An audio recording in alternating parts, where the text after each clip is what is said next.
This raid kicks off against a massive fire-breathing dragon with the leader already calling for support magic. Meet Biza, the rank of shaman, looking way too casual with his fancy golden artifact. And then there is Rodish, the mage, getting yelled at for slacking on his fire magic, classic team drama. Meanwhile, the swordsman Kurin sets up the finisher for Saki, the duelist, who is ready to move. Someone's yelling for a kid named Yuki to stay back and hide because he is clearly a liability.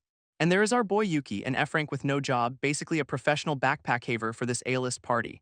This Arankers unleash a coordinated magical assault, a huge swirl of fire and energy. Following up, Kurin launches a storm of blue sword slashes to create the perfect opening. He screams the signal as the dragon looks up, completely oblivious it is about to be deleted, because Saki is right underneath, her blade glowing, ready to deliver the final blow. Her eyes blaze with power as she activates her ultimate skill, unleashing the luminous slash, a massive pillar of pure energy that just engulfs the beast. This dragon gets absolutely shredded by the attack, caught roaring in a cage of light. With the monster down, the elite team looks cool and collected while Yuki watches in total awe. Our boy is completely starstruck, absolutely geeking out over their insane teamwork and power.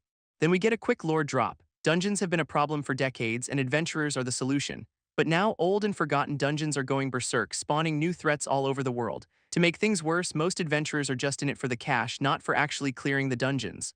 Only a handful of elite parties like this one are actually trying to solve the problem for good. Just as Yuki processes all this, a hand grabs his shoulder from behind and he is not ready for it. This hand belongs to Rodish, who is already yelling at Yuki to hand over a healing potion. Great workplace environment. Our boy scrambles through his pack, apologizing profusely for being too slow for these Alisters. Then Biza, the shaman, chimes in with a smug look, reminding Yuki who is actually risking their life here. This mage keeps piling on, shocked that Saki would bring along such a weak and useless nobody. Yuki just has to take it as they call him a slow, powerless newbie, basically a walking inconvenience. Suddenly, the party leader cuts them off, reminding everyone this is an S-rank dungeon. His expression is dead serious. There is absolutely no room for messing around on this mission. This two bullies immediately back down with a quick apology and the leader turns his attention to Yuki. He tells the kid that if he is going to be here, he needs to actually do his job properly. Yuki can only stammer out a yes, completely intimidated by the whole team's vibe. Internally, he admits they are right. He got too starstruck and lost his focus as an adventurer. He was just so excited to see top-class adventurers fight, but he knows there is so much to learn. A quick look at his own stats confirms the obvious. He is an F-rank with no job, totally outclassed. Still, he is determined to reach their levels someday, right before Saki calls out his name. She gives him some tough love advice: never lose focus during a quest and always stay alert. Her reasoning is heavy, though she does not want to lose any more family, which clearly includes him.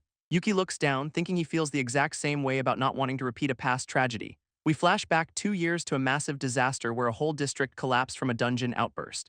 News reports from the time show the tragedy struck an orphanage, with rescue efforts looking grim, and we see a younger Yuki and a little girl watching the horrific news unfold on TV, completely helpless. Yuki reveals that he and Saki grew up together in an orphanage, a found family from the start. Both of them shared a dream of becoming adventurers, eventually leaving to make that dream a reality. They always planned on returning to that home, the place that had raised them. And to all the people who were waiting for them, their entire support system. But a dungeon disaster burned it all to the ground, taking everything and everyone with it. This is exactly why Yuki is so driven. He is fighting to make sure no one else suffers that same loss. Just as he is lost in thought, a creepy little one-eyed monster pops up right beside him. Meanwhile, some edgy villain holding a chess piece says he has found the final piece. Great, a mastermind. Yuki whips around, finally snapping out of his flashback because something feels incredibly wrong. He is standing with the party again, but that little monster is on the floor, glowing ominously. That thing is pulsing with dark energy, clearly about to trigger something nasty. Suddenly, a massive red magic circle erupts from the floor, trapping the entire party. Kurin immediately identifies it as a teleport trap, screaming for everyone to brace for impact. Our villain's voice echoes, welcoming a specific human as Yuki is caught in the blinding light. This whole team gets yeeted across the dungeon against their will, tumbling through a chaotic portal. They land somewhere new and Rodish is already complaining about their location, asking if it is the boss room. Kurin orders everyone into a defensive circle, telling Yuki to prep an escape item, his one job. Saki senses an immediate threat, her blade ready as a single drop of blood hits the ground. A close-up on a cold, calculating eye shows their new host is not exactly thrilled to have company. Then a foot steps into the spreading pool of red, announcing its arrival with a grim splash. And their new host is a ridiculously dapper man who seems confused to be called a demon king. Yuki, on the other hand, is having a completely normal one, absolutely petrified. Turns out Demon King is the official title for an S-rank dungeon boss, the worst of the worst. But the rankers do not hesitate, with Kurin immediately rushing in for a strike. Even Rodish gets off his butt for once, casting a powerful ice javelin spell. Actually make that a triple javelin, he is really trying to look useful here. Saki follows up from above, raining down her own powerful skills on the boss, unleashing that same luminous slash she used to one-shot the dragon earlier. This boss just stands there completely unimpressed, complaining about kids these days, because all their attacks just stop frozen solid right in front of him. He calls them ignorant while surrounded by his own squad of equally smug-looking weirdos. Then with zero effort, Rodish gets absolutely launched across the room, so much for that.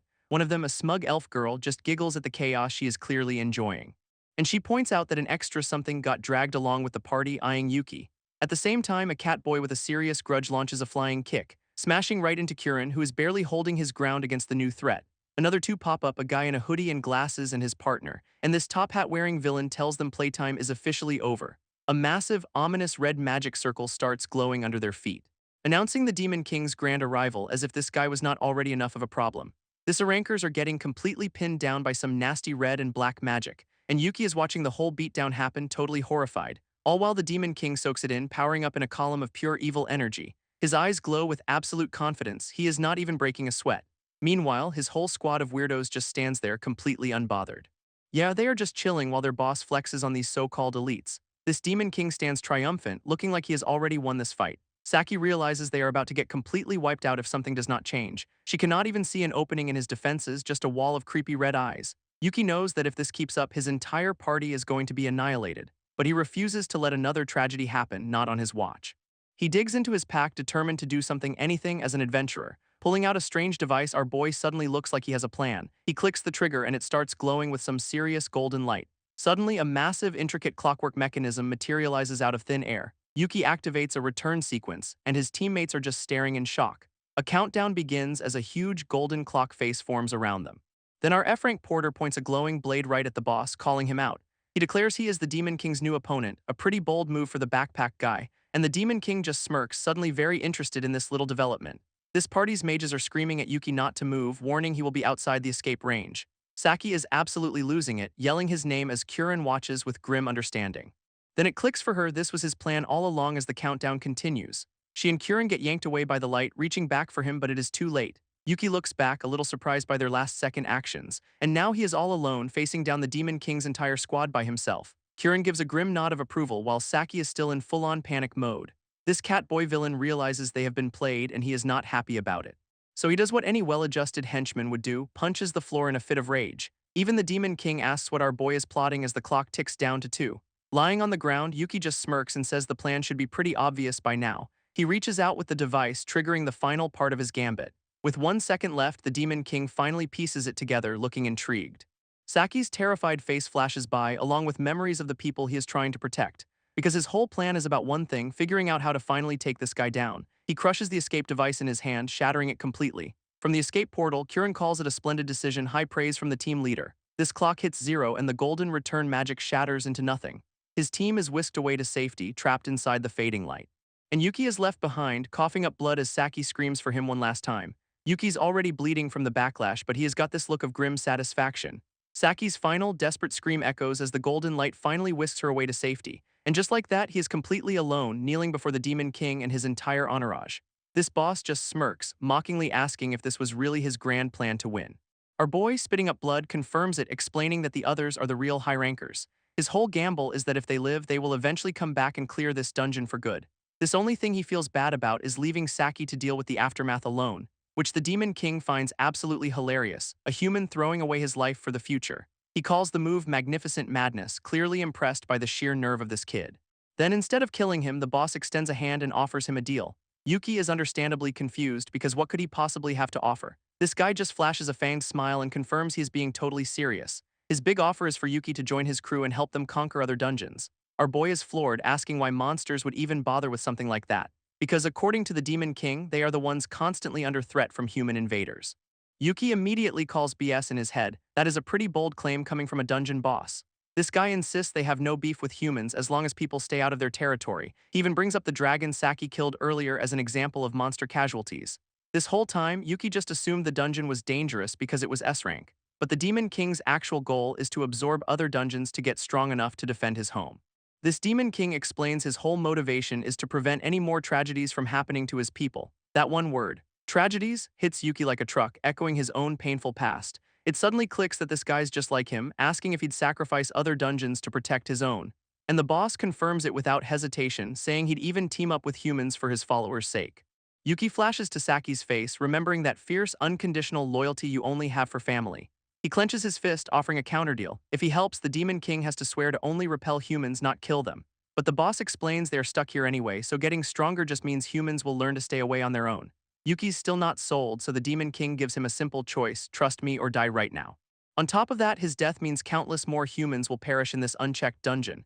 Kuren's team might clear it someday, but he knows until then the body count will just keep rising. This memory of the burning orphanage floods his mind. He absolutely cannot let that happen again. Defeated and out of options, our boy finally caves and agrees to help them. This Demon King immediately grabs his hand, sealing their new, extremely questionable partnership. But Yuki makes one thing crystal clear. He is not doing this for monsters, he is doing it for humans. This boss is totally pleased with this arrangement while his squad of weirdos just looks on. With that, he officially declares Yuki their new ally. What a wild career change. Our boy, ever the insecure porter, asks if they are really okay with him since he is just a jobless F-rank. And the Demon King just tightens his grip, saying that is exactly why he is so important. He then drops the ultimate bombshell. Only someone with no job can become a monster tamer. His whole crew grins menacingly, saying they will make great use of an incompetent like him, so welcoming. Yuki, bloodied but defiant, flips the script on the Demon King. He declares he is the one who is going to master them, not the other way around. This Demon King just smirks, saying they will be the ones making use of a useless human. To invade other dungeons, he explains, they need a human collaborator to summon them. And the first condition for that is having no job, which is literally Yuki's entire F-rank identity. Condition number 2 is forming a contract with a monster, which they are about to do right now. Apparently, there are 3 ways to do this: win a fight, have a nice chat, or this boss just holds his hand, pausing for maximum dramatic effect. And the third option is by force, which he announces with a deeply unsettling, cheerful smile. Immediately, some nasty-looking magic erupts, forcibly binding Yuki in a contract against his will. Our boy is screaming in pain as a glowing mark burns itself onto his hand, which is just rude. He is completely shocked, realizing this partnership is not exactly a negotiation. To make it worse, the Demon King reveals he can now see everything Yuki sees, total surveillance. It sinks in that he is completely exposed, with zero chance of betraying them without getting caught. Resigned, Yuki accepts that he is on his own now since this was his choice to make. With a snap of his very pointy fingers, the Demon King finalizes the deal. He announces the preparations for their conquest are complete, with Yuki at the center of it all. This boss then says he is sending him back to the surface, and Yuki is like, "But I have not done anything." His new employer gives him a simple task: go into a dungeon and summon him when the time is right. Yuki just stares at the new brand on his hand, wondering what the right time even means. This Demon King sends him back, taunting him with a vision of the party he just saved, and suddenly Yuki's back at the guild with Saki staring at him in total disbelief. He manages a weak smile and a wave, trying to act like this is all perfectly normal. But Saki just launches herself at him, tackling him in a desperate, frantic hug. She is absolutely sobbing into his shoulder, overwhelmed by relief and the trauma of it all. As the teleportation light fades, the rest of the party can only watch this heartbreaking reunion. Fast forward to the next day, and Yuki's already at the guild desk, ready for his new job. This receptionist, however, is completely baffled that he wants to attempt a dungeon conquest solo.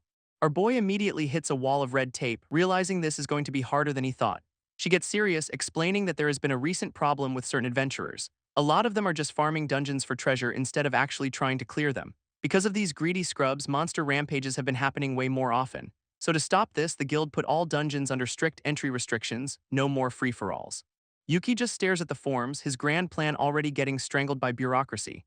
She even pulls out a chart explaining that ranks exist to, actually strategize conquests, and you cannot rank up or prove your worth as a solo player since there are no witnesses. He is already getting a headache. The guild will not just let any random person dive in alone.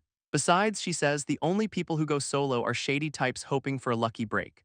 Yuki clarifies he is just asking for an F-rank dungeon to train, not to get rich quick. Hearing this, the receptionist pauses her typing, finally giving his request some real thought. She offers him the Silent Labyrinth, a supposedly perfect F-rank starter dungeon. It is advertised as beginner-friendly with few monsters, so he gets registered on the spot. A guild guide then sends him off with a very encouraging "go conquer it, thanks pal."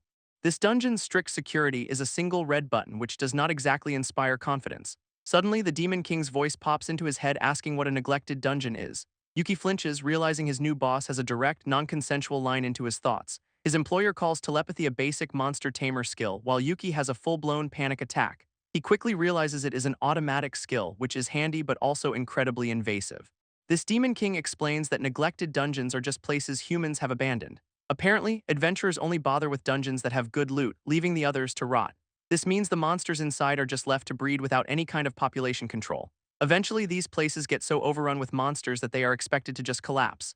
But as Yuki explores, he finds almost no monsters at all, and the Demon King is visibly bored. This total silence feels deeply wrong, even for a supposedly weak dungeon like this one. And right on cue, the entire place starts shaking like a poorly constructed movie set. From deeper inside the labyrinth, another adventurer screams for everyone to run for their lives. Two other explorers sprint past him in a panic, yelling that the dungeon boss is loose. Yuki turns to see a massive slime monster bearing down on them, which was not on the brochure. Inside his head, the Demon King calmly explains that with no humans to hunt, it ate its own kind. That is why the dungeon is empty and why this slime is now a giant cannibalistic horror. Yuki screams at the other two adventurers, pointing them toward a potential escape route. But the giant slime monster is way too fast, catching one of the explorers in its gooey grasp. She is already being absorbed, crying out that she cannot hold on any longer. In a horrifying flash, the slime completely swallows her as her partner looks on, helpless.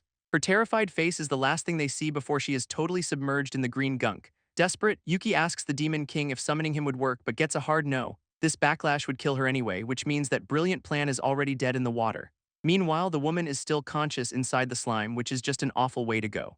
But then a new, probably much worse idea starts forming in Yuki's head. He figures if he cannot bring the boss to the problem, he will just have to go in himself. And with that, our boy heroically dives straight into the cannibal slime, a truly F-rank strategy. Back in his mental VIP lounge, the Demon King is absolutely loving this turn of events. His new boss basically says this is exactly what he expected from a self-sacrificing idiot.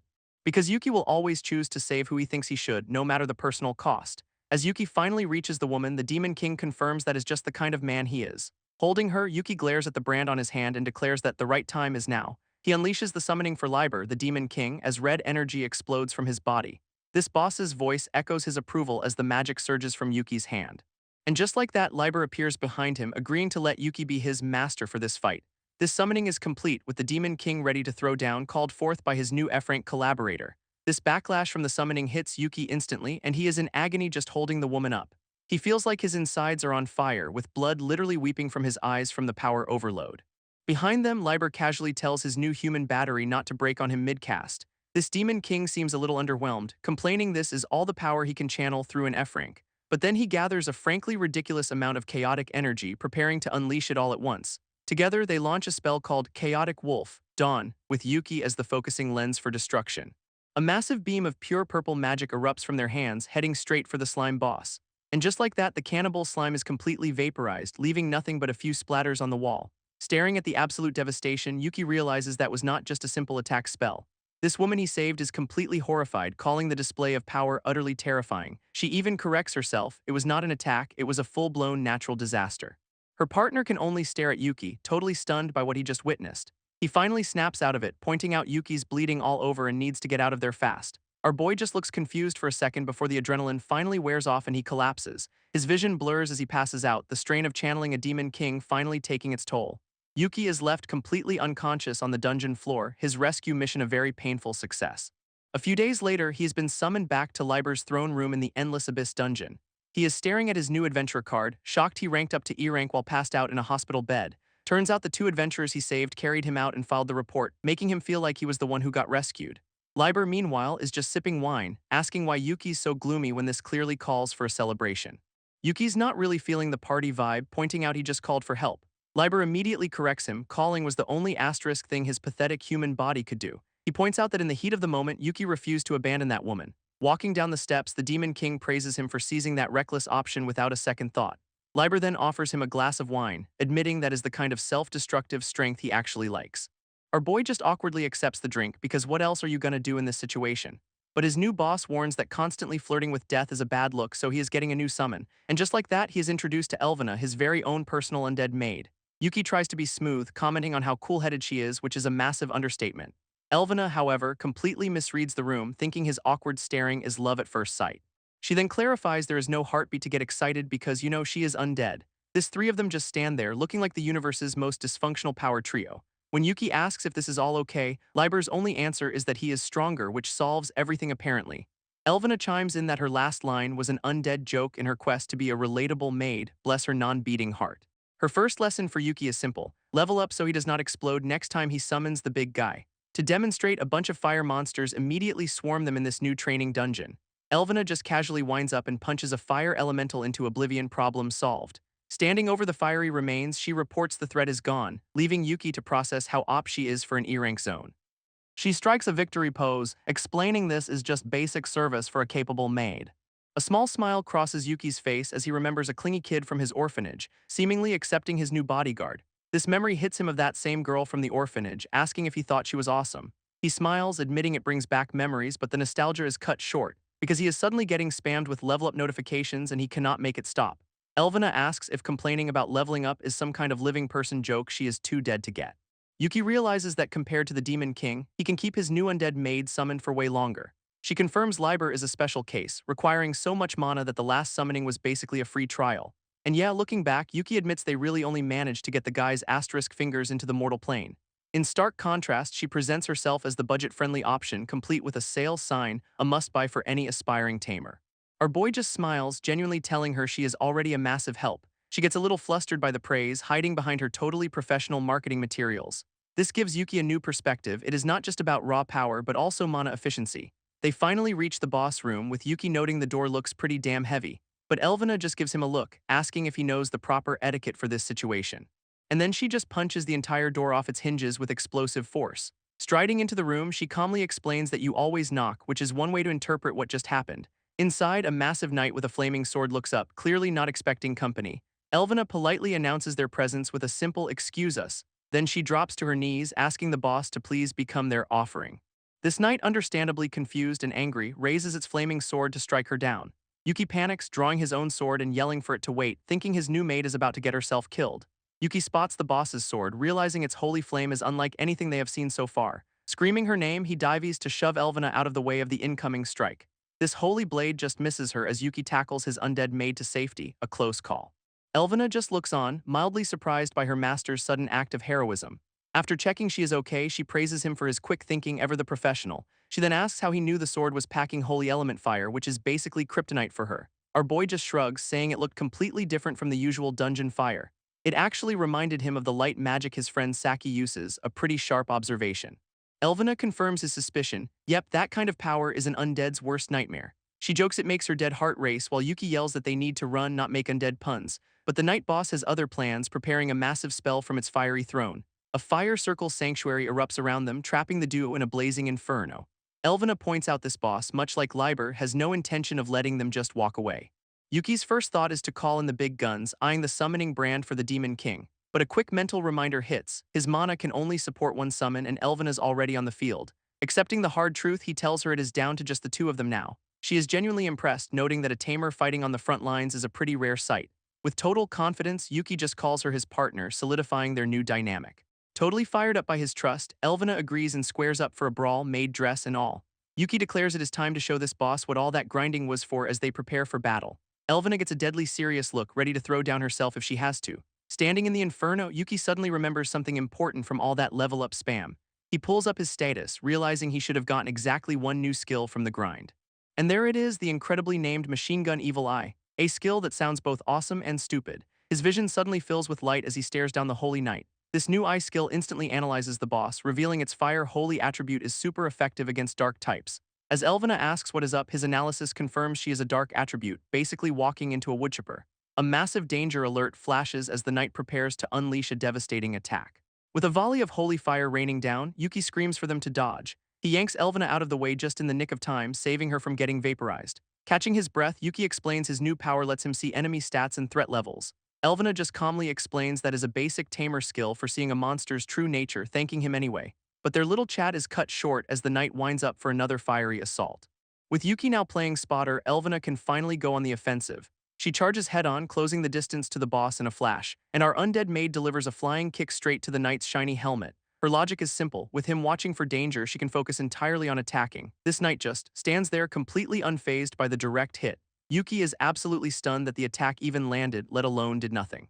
As she lands, he confirms the bad news that full power kick dealt 0 damage. Yuki's new ice skill kicks in, letting him see the knight as a pure fire-type monster. Elvina's reaction is priceless, basically asking if that was not already obvious from all the fire. But he is seeing something deeper, his analysis going beyond just the surface flames. His skill reveals a shapeless fire elemental is piloting the armor, meaning brute force is totally useless. With a new strategy set, Elvina tells him to focus on the fight and not get distracted, saving her again. This knight does not wait for them to chat, raising its blazing sword for another attack. Yuki immediately starts calling out dodges, turning into a human radar system for his undead maid. He is shouting directions left and right, letting her perfectly weave through the boss's fiery attacks. She flawlessly follows his lead, leaping over a blast of fire erupting from the ground. Now he is calling out specific weak points on the armor, pinpointing exactly where to strike, and Elvina goes straight for the head, aiming to end this with one clean, decisive blow. This knight, however, just casually tilts its head, dodging the full power attack like it was nothing. It counters with a massive swing, forcing Elvina to retreat as Yuki yells for her to fall back. She notes it is the first time the boss actually reacted, but Yuki clarifies it was a casual dodge, not a struggle. Straining his eye to its absolute limit, Yuki keeps calling out attacks, pushing himself way too hard. He is so focused on the enemy that he completely forgets about his own safety, until Elvina has to tackle asterisk him out of the way of an explosion, reminding him to stay alive, please. Our boy just stammers out an apology, a little embarrassed to be rescued by his own summon. Seeing him at his limit, Elvina gets serious and tells him to use asterisk her skill instead. Yuki is just confused, having no idea what she is even talking about. Elvina reveals her special skill, which has a name Yuki can barely even pronounce. She explains that as her tamer, he can actually borrow her contracted skills for himself. This particular one gives a massive, temporary stat boost to the user for a single strike. It is a one-shot deal though, so he has to pick the absolute perfect moment to land the hit. With a totally confident smirk, she tells him she knows he will use it well, no pressure or anything. Yuki gets fired up, declaring they will end this whole fight with the very next attack, but the knight unleashes a storm of holy light, filling Yuki's vision with danger alerts. He is now calling out every move, telling her to dodge a combo attack to the right. Then he screams for her to stop dead in her tracks just as she plants her foot, and immediately slide left, weaving through the inferno like a pro dancer. A holy blade slams down right where he is standing, because of course the boss is targeting the support. This kid gets clipped, sent flying to the ground with blood pouring from his head. Pushing himself up, he tells Elvina to ignore him and focus, his summoning hand glowing. His next call is for her to jump left, which she does without a single hesitation.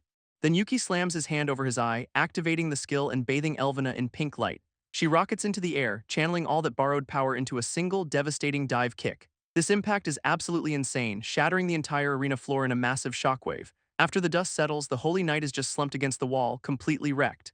Face down on the floor, Yuki just manages to gasp out that they actually won. He complains about how exhausting that skill was, while Elvina looks like she just finished a light jog. Elvina says her goodbyes, fading away in a shower of pink light like a magical girl signing off. Yuki tries to stop her, but he is completely wrecked and cannot even get to his feet. His summoning brand goes dark and he realizes she's not answering his call anymore. In the next instant, he is somehow back in Liber's deepest chamber with the Demon King waiting for him. Liber just calmly greets him, glad to see his new tamer is not a corpse yet. Ignoring the pleasantries, Yuki immediately asks where Elvina is, ready to give her a lecture on teamwork. This Demon King just gestures towards a sunlit chamber, a place that looks way too peaceful for a dungeon. With a grim tone, Liber tells him he is lucky he survived or he'd never have seen her again. Our boy looks down and is absolutely horrified by what he finds inside. Elvina is laid out on a bed of flowers, with Liber explaining this is how they honor their dead. This word dead just does not compute for Yuki, who is still trying to process what he is seeing. Liber explains her undead maid race has a nasty habit of trading their own existence for a power boost. A skill window confirms it, the power-up he used had exactly one charge and he just spent it. This gut punch realization finally lands. She paid for their victory with her own life. He completely breaks down, screaming he never asked her to sacrifice herself just to win the fight. Liber cuts him off, his eyes glowing with intensity, understanding that saving the dungeon was the goal. Through his tears, Yuki confirms that yes, protecting this place was worth that much to him. This Demon King clarifies that Elvina simply did her duty for that cause, trying to ease his guilt.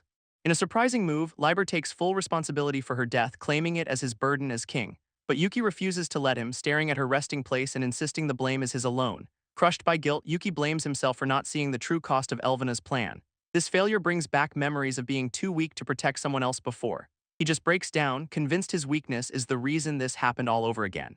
But Liber offers a solution, get strong enough to summon the Demon King himself. Ignoring him, Yuki frantically searches for a tamer skill that can bring her back. This Demon King just crushes his hope, stating monsters are tools to be consumed, not saved. That brutal truth finally hits our boy, leaving him completely shattered. Just then, a new maid arrives, telling Liber to stop being so cruel. This is May, and she mentions they have already discussed this whole situation. She then points out with a smirk that Yuki was not part of that little discussion at all. His evil eye skill flares to life, identifying her as one of Liber's top executives, and her status screen reveals the impossible, a skill for resurrection, though it comes with conditions. A massive danger alert flashes, but all Yuki can see is that one glimmer of hope. May dangles the info in front of him, asking if he wants to hear the details. What a tease. Our boy stares in disbelief, realizing Elvina might actually be able to come back. He is instantly fired up, grabbing onto this one chance to fix his mistake. Impressed he can see her skills, May figures she can skip the long explanation. But Yuki admits his new eye skill only shows him the basics, not the all-important conditions, so Liber just orders May to spell it all out for the newbie tamer. With a polite smile, the head maid properly introduces herself, ready to lay down the terms. May introduces herself as the dungeon's head maid, in charge of caretaking and oh yeah, backup resurrections. That last part immediately gets Yuki's full undivided attention. She lays out the grim reality of their world where humans constantly invade to slaughter them. Her job is to be the ultimate insurance policy, bringing back the fallen so the dungeon itself never dies. But Yuki frantically points out his skill showed him there are conditions and he needs to know the catch. This first problem is the cost, as her resurrection skill is absurdly mana inefficient. To put it in perspective, she says if she were to bring back a weakling human like him, it would consume the mana equivalent of an entire floor of their S-rank dungeon. Our boy does the math, realizing if that is the price for him, the cost for Elvina must be insane. With a creepy little smile, May confirms bringing her back would literally shrink their home turf. Yuki instantly gets the terrifying implication. A smaller dungeon is just a bigger, juicier target for invaders. That is exactly why Liber was against it, she explains, fearing it would just cause more deaths down the line. Desperate for a loophole, Yuki asks if they could just slowly save up mana over time. Which brings them to condition number 2. Elvina's mana is fading and they only have 10 days before she is gone forever. So now they are on a very tight schedule to get a massive amount of mana from somewhere else. A sly grin from May confirms she has a plan for that, and her brilliant idea is to send Yuki to go clear another dungeon for them. A nice, big one naturally. This light bulb finally goes off for Yuki. Dungeon conquering is just mana theft on a grand scale. Liber confirms this is one of their long-term goals, but the low-rank dungeons nearby are basically useless. Yuki wonders just how much they will need, but May just casually brushes off his question about human ranks. May casually mentions her brilliant plan to send Yuki to a big dungeon was shot down by the others who felt it was a suicide mission. Turns out, they are not too keen on risking the key player in Elvina's master plan just to, save Elvina. But Yuki clenches his fist, stepping up to tell Liber he is going to do it anyway. This Demon King immediately calls him reckless, pointing out he has no plan and would just end up dead. Our boy agrees it is a terrible idea, but if it is the only path that might save her, he is taking it. With total conviction, he declares there is no other choice he can possibly make. He then plays his trump card, reminding Liber they have a contract too, so a little trust would be nice. Liber actually concedes the point, his eyes widening in surprise, but there is a catch. Suddenly, blood starts dripping onto the grass between them, appearing from absolutely nowhere. And a new challenger enters the ring, a sharp-dressed older man who announces he will be training Yuki. Yuki instantly recognizes this guy from before, remembering he was the one fighting Saki. May calls him Vin-chan, who argues that at his current level, Yuki is just a liability. After a tense moment, Liber just looks over and agrees to this sudden, violent-looking training proposal. So it is official, Yuki is handed over to Vint for 7 days of what will surely be a very safe and fun time. Vint just turns his back and tells the kid to follow him, not wasting a single second. And Yuki, bless his heart, just eagerly agrees, totally ready for his hellish training montage to begin. May seems completely relieved that the super strong Vint is handling it, as Liber tells her to go supervise. Liber's inner monologue, however, reveals a fun fact: Vint was the one most against using humans at all. In fact, the Demon King is pretty sure this guy might just straight up murder Yuki during training. Meanwhile, May is just being cute, completely unfazed by the fact their new tamer is about to be brutalized. Vint teleports them away in a flash of blue light, kicking off this training session immediately. Our boy finds himself in a gorgeous moonlit courtyard, wondering if this is even the same dungeon. This older man explains this is his personal floor, a little perk gifted by the Demon King. He even tells Yuki he is the first human to ever set foot here, so feels special, I guess. This whole setup, however, is a grim reminder of how desperate they are for resurrection magic. Yuki naively asks if training just means Vint will help him level up and stuff.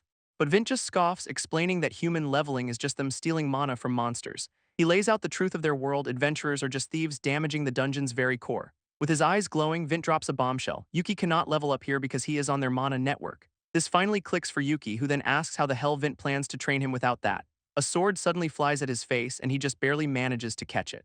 This kid thinks this means they are just gonna upgrade his gear, which is adorable and so wrong. Vint, however, starts the training by listing everything Yuki sucks at, which is apparently a lot.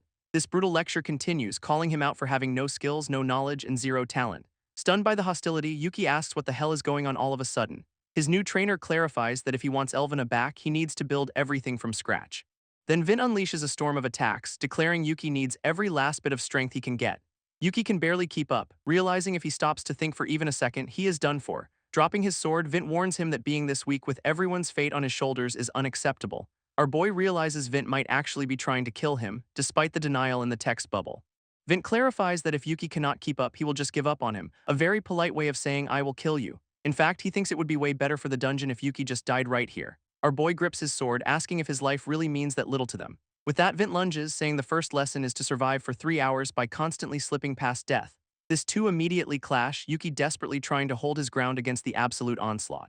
But this kid is all in, declaring he will stake his own life to bring Elvina back. His ruinous evil eye skill flares to life, trying to give him some kind of an edge. It barely scans Vint, picking up a skill called Blood Blossom Beautiful Blade, which sounds super friendly. Yuki realizes the power gap is so massive he cannot even read the guy's full stats and everything is a lethal threat. His only strategy is to use his eye to find the one spot where an attack is not coming. Vint just scoffs that it is his only trick, then comes in for another brutal assault.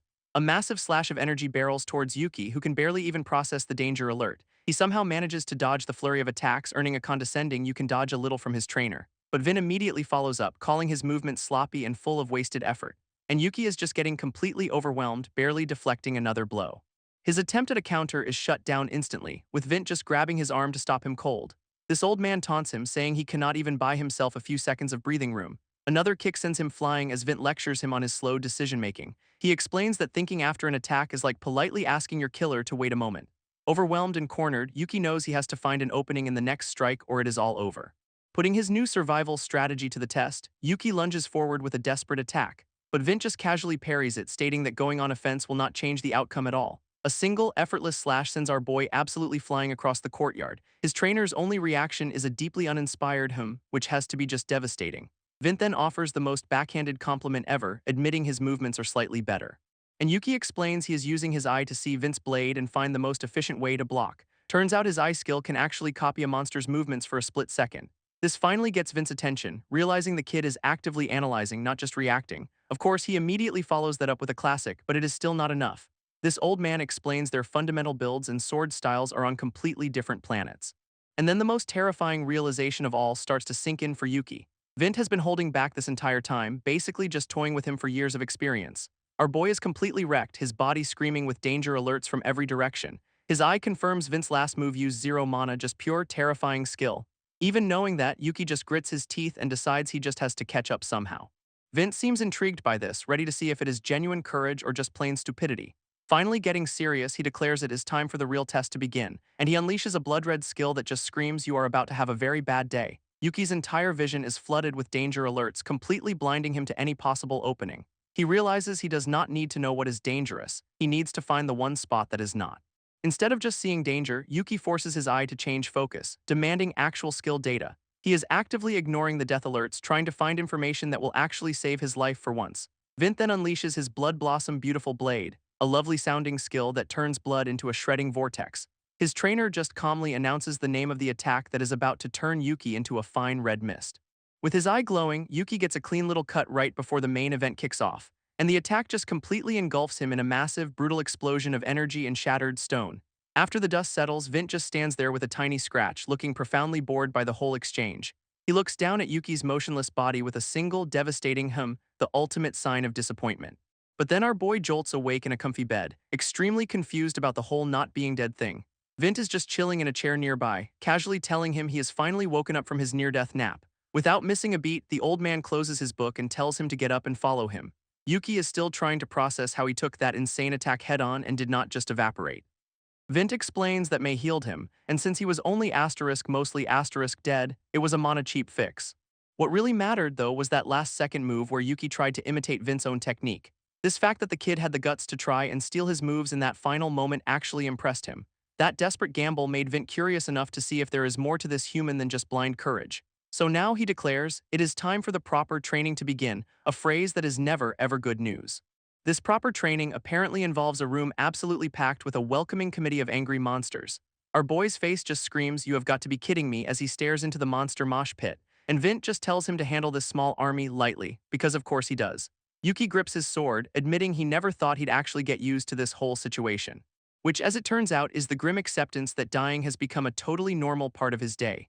But suddenly, he is in a butler outfit, completely baffled about his new role in this training arc. A role that apparently involves serving tea to a very unimpressed goblin and his little bat friend. Vint explains this is all part of the lesson. A master swordsman has 0 wasted motion. And a perfect butler cannot even have a tremor in his hand, connecting the two disciplines with terrifying logic. Sparkling like a magical girl, Vint says the goal is total body control and mastering his eye skill. Our boy confirms he means the ruinous evil eye, as Vint explains that skills evolve with use. This first test is to read the room at this monster tea party and figure out what everyone wants. With a smirk, Yuki declares he will just start by copying Vint's perfect movements because how hard can it be? Vint then puts on an absolute clinic, pouring tea with the kind of grace that could start a religion. His concentration is absolute, every single movement precise and without a single flaw. And then he looks up with those glowing red eyes, proving even hospitality can be an act of intimidation. Feeling confident, Yuki tries to replicate it by balancing a comically large stack of plates, which immediately shatters into a million pieces, shocking absolutely no one but him. While sweeping up his failure, he realizes just seeing a move and actually doing it are two very different things. He gets it now, he cannot just copy Vint, he has to adapt the techniques to his own body. On the second day, the atmosphere is a lot less tea party and a lot more fresh meat interrogation. A big red demon monster kicks his feet up, noting that Yuki is the human Vint has taken an interest in. And with a predatory grin, he concludes that must mean our boy is supposed to be pretty strong. With a confident smile, Yuki tells the massive demon he is not strong now, but he is about to be. This demon just roars back that he will be the one to train him, lunging forward with a brutal punch. His eye flares to life, with Yuki deciding he will use its analytical power to make up for his weak stamina, and he throws a counter, channeling all his focus into a single glowing fist.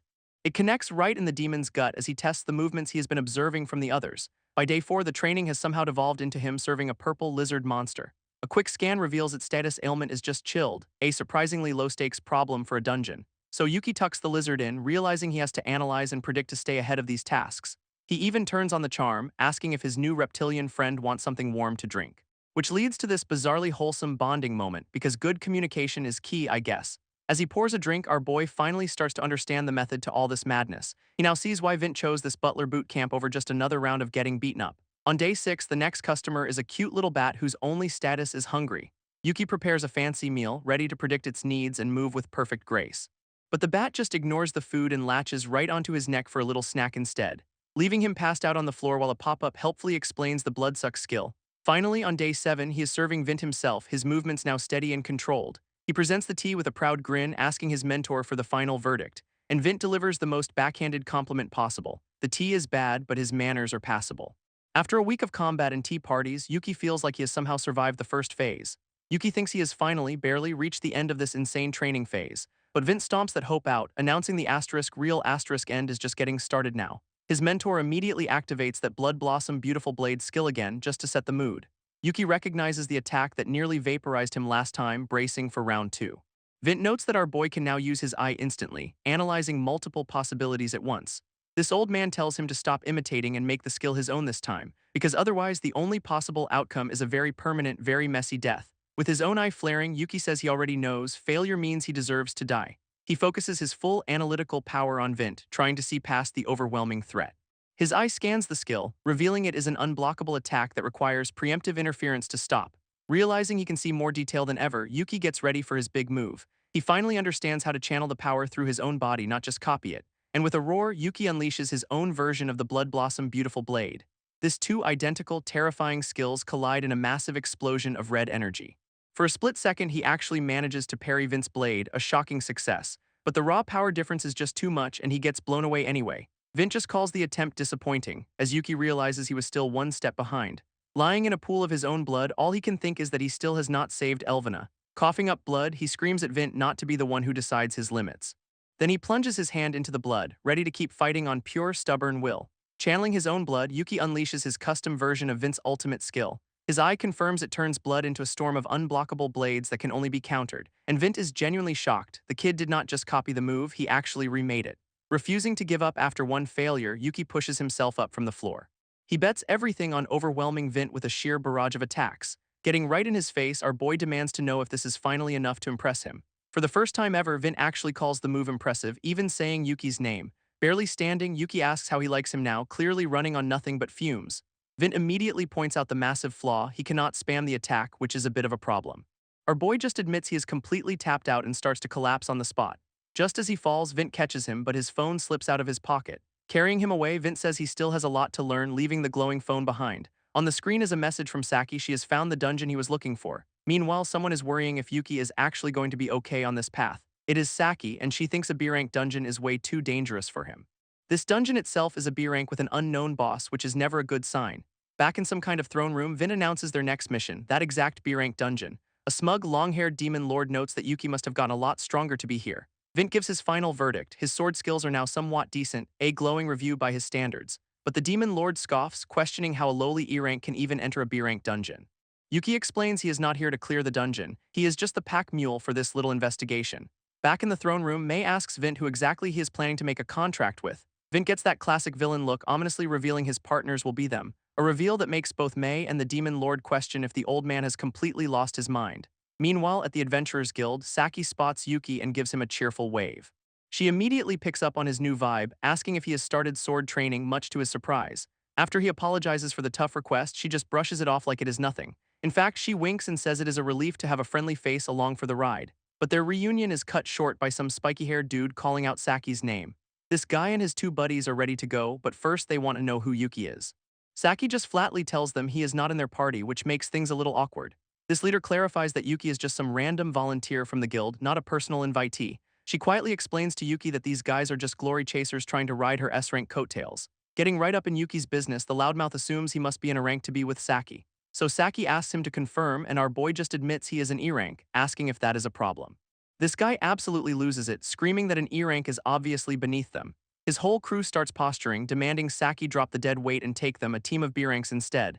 But Saki shuts them down hard, pointing out that Yuki has already solo cleared 2 dungeons. Yuki gets a hilarious flashback to his solo clears and just has to agree, yeah, technically she is right. This just leaves the other adventurers completely baffled, since E-ranks do not normally clear dungeons at all. This B-rank leader's internal monologue reveals his grand plan, leech off Saki for a promotion, but now Yuki's solo clear reputation is totally harshing his glory-hogging vibe. Saki has to remind Captain Tryhard that this is an investigation, not a kill-steal competition. With that settled, she officially briefs them on their target, the Cave of Sealed Desire. Her whole crew heads into the B-rank dungeon, which already looks super inviting. She gives a quick lesson on dungeon ranks. It is all about how nasty the final boss is. Yuki chimes in, asking the very reasonable question of how they are supposed to gauge that. Apparently, the dungeon's layout itself gives you a pretty good hint about what is waiting. This rules are simple. A bigger boss means a more complicated maze with way more floors. And this place is small and cramped, but its 22 floors definitely earn that B-rank status. This real problem, though, is that nobody has ever actually found the boss in this place. It is such a headache of a quest that it got kicked all the way up the chain to her. And just like that, a giant monster tentacle comes flying out of the darkness. Gato immediately jumps in, yelling at his own teammate to back off his precious kill. With a dramatic yell, he slices the creature clean in two because of course he does. He then proudly shows off his trophy to Saki, practically begging for a head pat. Saki just facepalms, while Yuki realizes that babysitting these clowns must be exhausting. Then Gato turns his attention to Yuki, calling him out as just an E-rank. This guy tells our boy to just stand there and do nothing, since Saki is their ticket to a free clear. For a guy talking so much trash, he is looking awfully stressed out all of a sudden. Gato's tough guy act starts to crack as the dungeon walls begin to rumble, and a whole horde of angry rock golems bursts out to say hello. Before anyone can even blink, Saki and Yuki are already moving in perfect sync. Saki just becomes a flash of light, tearing through the monsters with a single skill, unleashing her luminous slash and wiping the floor with them in an instant. Gato is just left standing there, admitting he could not even follow the movement. Saki turns to Yuki, saying she was just about to tell him to stay back and not die, but our boy just apologizes for getting in her way, standing over a pile of golem bits he apparently helped with. This completely catches her off guard, realizing he actually timed his attack with hers. Yuki just shrugs it off, saying it looked like she could use a hand. She is genuinely stunned that he could match her S-rank movements after just starting his training. Realizing his assist is why the fight felt so easy, he is way better than she expected. With a grateful smile, she praises him for the great work, which is a nice change of pace for him. Yuki just mutters that dungeons are insane because monsters popping out of walls is not normal. Saki then tells Captain Tryhard and his crew to focus on investigating while she handles the fighting, which just fuels Gato's ego, vowing to find the boss room himself to prove he is not useless. This party continues clearing out more monsters as they push deeper into the dungeon, but even after a grueling 10 hours of searching, they have found absolutely nothing, leaving Yuki totally wiped out on the floor with still no sign of a boss room anywhere. They are completely stuck, with no way to the next floor and no hidden paths to be found. Yuki touches the wall, asking the very reasonable question of what is on the other side. Gato immediately mocks him for being an E-rank who does not know basic dungeon rules. He starts mansplaining how dungeons are just mana constructs, not actual caves. To really drive the point home, he kicks the wall like a petulant child, warning Yuki that trying to break through will only get him hurt on a mana barrier. But with his eye flaring, Yuki says that is not what he is seeing at all. Gato is just completely baffled by the backtalk from the designated pack mule, because Yuki's analysis reveals this entire cave is not what it seems. In fact, it is made of the exact same material as the rock golems they just fought. Saki instantly gets it, tells everyone to back up, and unleashes her luminous slash on the wall. This whole thing just explodes, revealing a massive opening into somewhere else. Stunned by what she sees, she screams for the entire party to get inside the hole now. They step through the rubble into a vast, unfamiliar space, and Yuki immediately senses that something is very, very wrong here. A colossal shadow looms over them, revealing the true scale of their problem. Gato's tough guy facade completely shatters, stammering in pure terror. Saki puts it all together with a grim look. They were never in a dungeon to begin with. This whole place was the inside of a giant golem designed to look like a dungeon. Captain Tryhard can only ask why anyone would build such a thing, and Saki gives the obvious, chilling answer to fake the dungeon's rank. Yuki puts it all together. If this is the real first floor, then the B rank was a complete fabrication. Saki confirms it is a super large-scale dungeon, so huge it feels like they have stepped outside. With the giant golem looming over them, she pegs this as an A-rank dungeon, no doubt about it. In fact, she clarifies it is on the verge of becoming an S-rank, which is just fantastic news for everyone. Pulling out her phone, she starts the debrief. The Cave of Sealed Desire was a total misdirect. Her report confirms it is actually a super large-scale A-rank dungeon, a whole different level of threat. That entire first floor was just a golem disguised as a dungeon, a giant walking welcome mat from hell. They share a look of grim understanding, both realizing just how badly this mission has gone off the rails. Beyond the golem, they spot the true objective, a massive floating castle in the sky. Captain Tryhard asks if the golem is still a threat, but Saki figures it just powered down after failing its mission. Its entire purpose, she deduces, was to be a bouncer specifically designed to stop an S-ranker like her. This level of foresight is actually kind of terrifying. Whoever built this is playing 4D chess. Gato asks if monsters are just like really strong animals, forcing Saki to explain that dungeons are a literal warfront. She lays it out for him. These enemies have clear strategies, intelligence, and some even have complex emotions. Luckily, they caught this thing just before it leveled up to S rank, meaning they can still hit the boss. Their window of opportunity is now, before the boss can completely conceal itself once more. Saki officially calls it. The investigation is over, and now the real raid begins.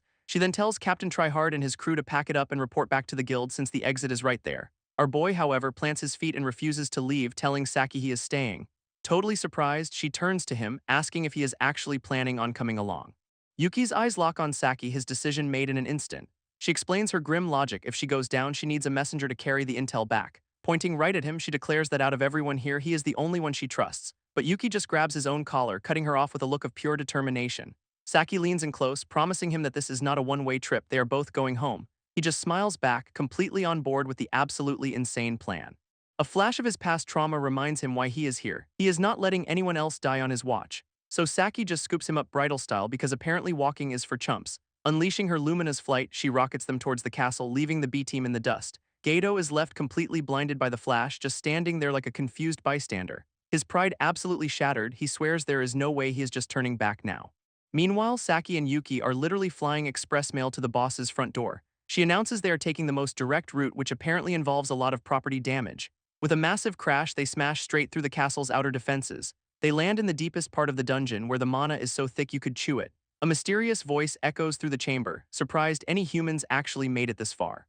Hanging from the ceiling is the source, a woman made of brilliant red crystals. With a smirk, she asks if they have figured out she is the boss of this whole operation. She introduces herself as Carrot, the jewel golem whose life goal is to be the most effortless demon king. Her secret, she explains, was hoarding all the mana, which a dazed-looking captive in the background can attest to. Carrot boasts about how she has been meticulously polishing her beauty, which is just code for powering up. Her next move is a blast of what the system calls unintelligible beauty jargon, a fantastic attack name. With a dramatic pose, she dares Yuki to witness the full extent of her fabulous power, but our boy's eye flares as he activates his own skill, Magic Song, to counter her. Carrot is totally baffled when her instant wind move gets completely shut down for the first time ever. Yuki notes that she is dangerously fast, and a single hit would probably be the end of him. Except compared to some guy named Vint, she is actually moving in slow motion, so he is not even sweating. She just laughs, mocking his attack since her crystal body is way tougher than any golem, and Yuki just calmly agrees, gripping his sword with both hands because that was never the point. His only job, he declares, is to create an opening for the real heavy hitter. Right on cue, Saki dives in from above like a blue meteor, ready to capitalize on the distraction. This strike lands, and Carrot is absolutely stunned that someone actually managed to scratch her. Saki confirms the boss is tough, but she has already found a crack in that unbreakable defense. Watching from the side, Yuki can only marvel at how completely broken Saki's S-rank skill is. Carrot starts whining about how much it hurts, but that creepy smile says she is enjoying this way too much. This act does not fool Saki for a second, who realizes the boss is just faking to set up a trap. She warns Yuki to stay sharp, and he confirms he knows what is coming next. Their new strategy is simple, just keep hitting her until she breaks and they both charge forward. But Carrot just smirks, revealing she's been observing their every move this whole time. Then she unleashes her next trick. Carrot create Golem, claiming she knows their weak spot. Oh, this is bad. Yuki's analysis picks up a massive mana spike, but Saki sees nothing has actually happened yet. Then her eyes go wide with absolute horror as she realizes what the boss just did. Back at the entrance, Gato and his crew are completely cornered by a fresh wave of golems blocking the exit. Carrot smugly shows them a live feed of their friends about to be wiped out, a classic villain power move. Saki puts it together, the boss was collecting golem material from their fights this whole time. Now she is trapped, forced to choose between saving her friends or letting the main threat get away. But Yuki just cuts through the tension, telling her to go save them. He knows they cannot afford to let a monster this powerful run loose for even a second. Stepping forward, our boy declares he is going to hold the line all by himself. Saki gives him a look of absolute trust, telling him she is counting on him. As she bolts, she promises him a party when they get back, no pressure or anything.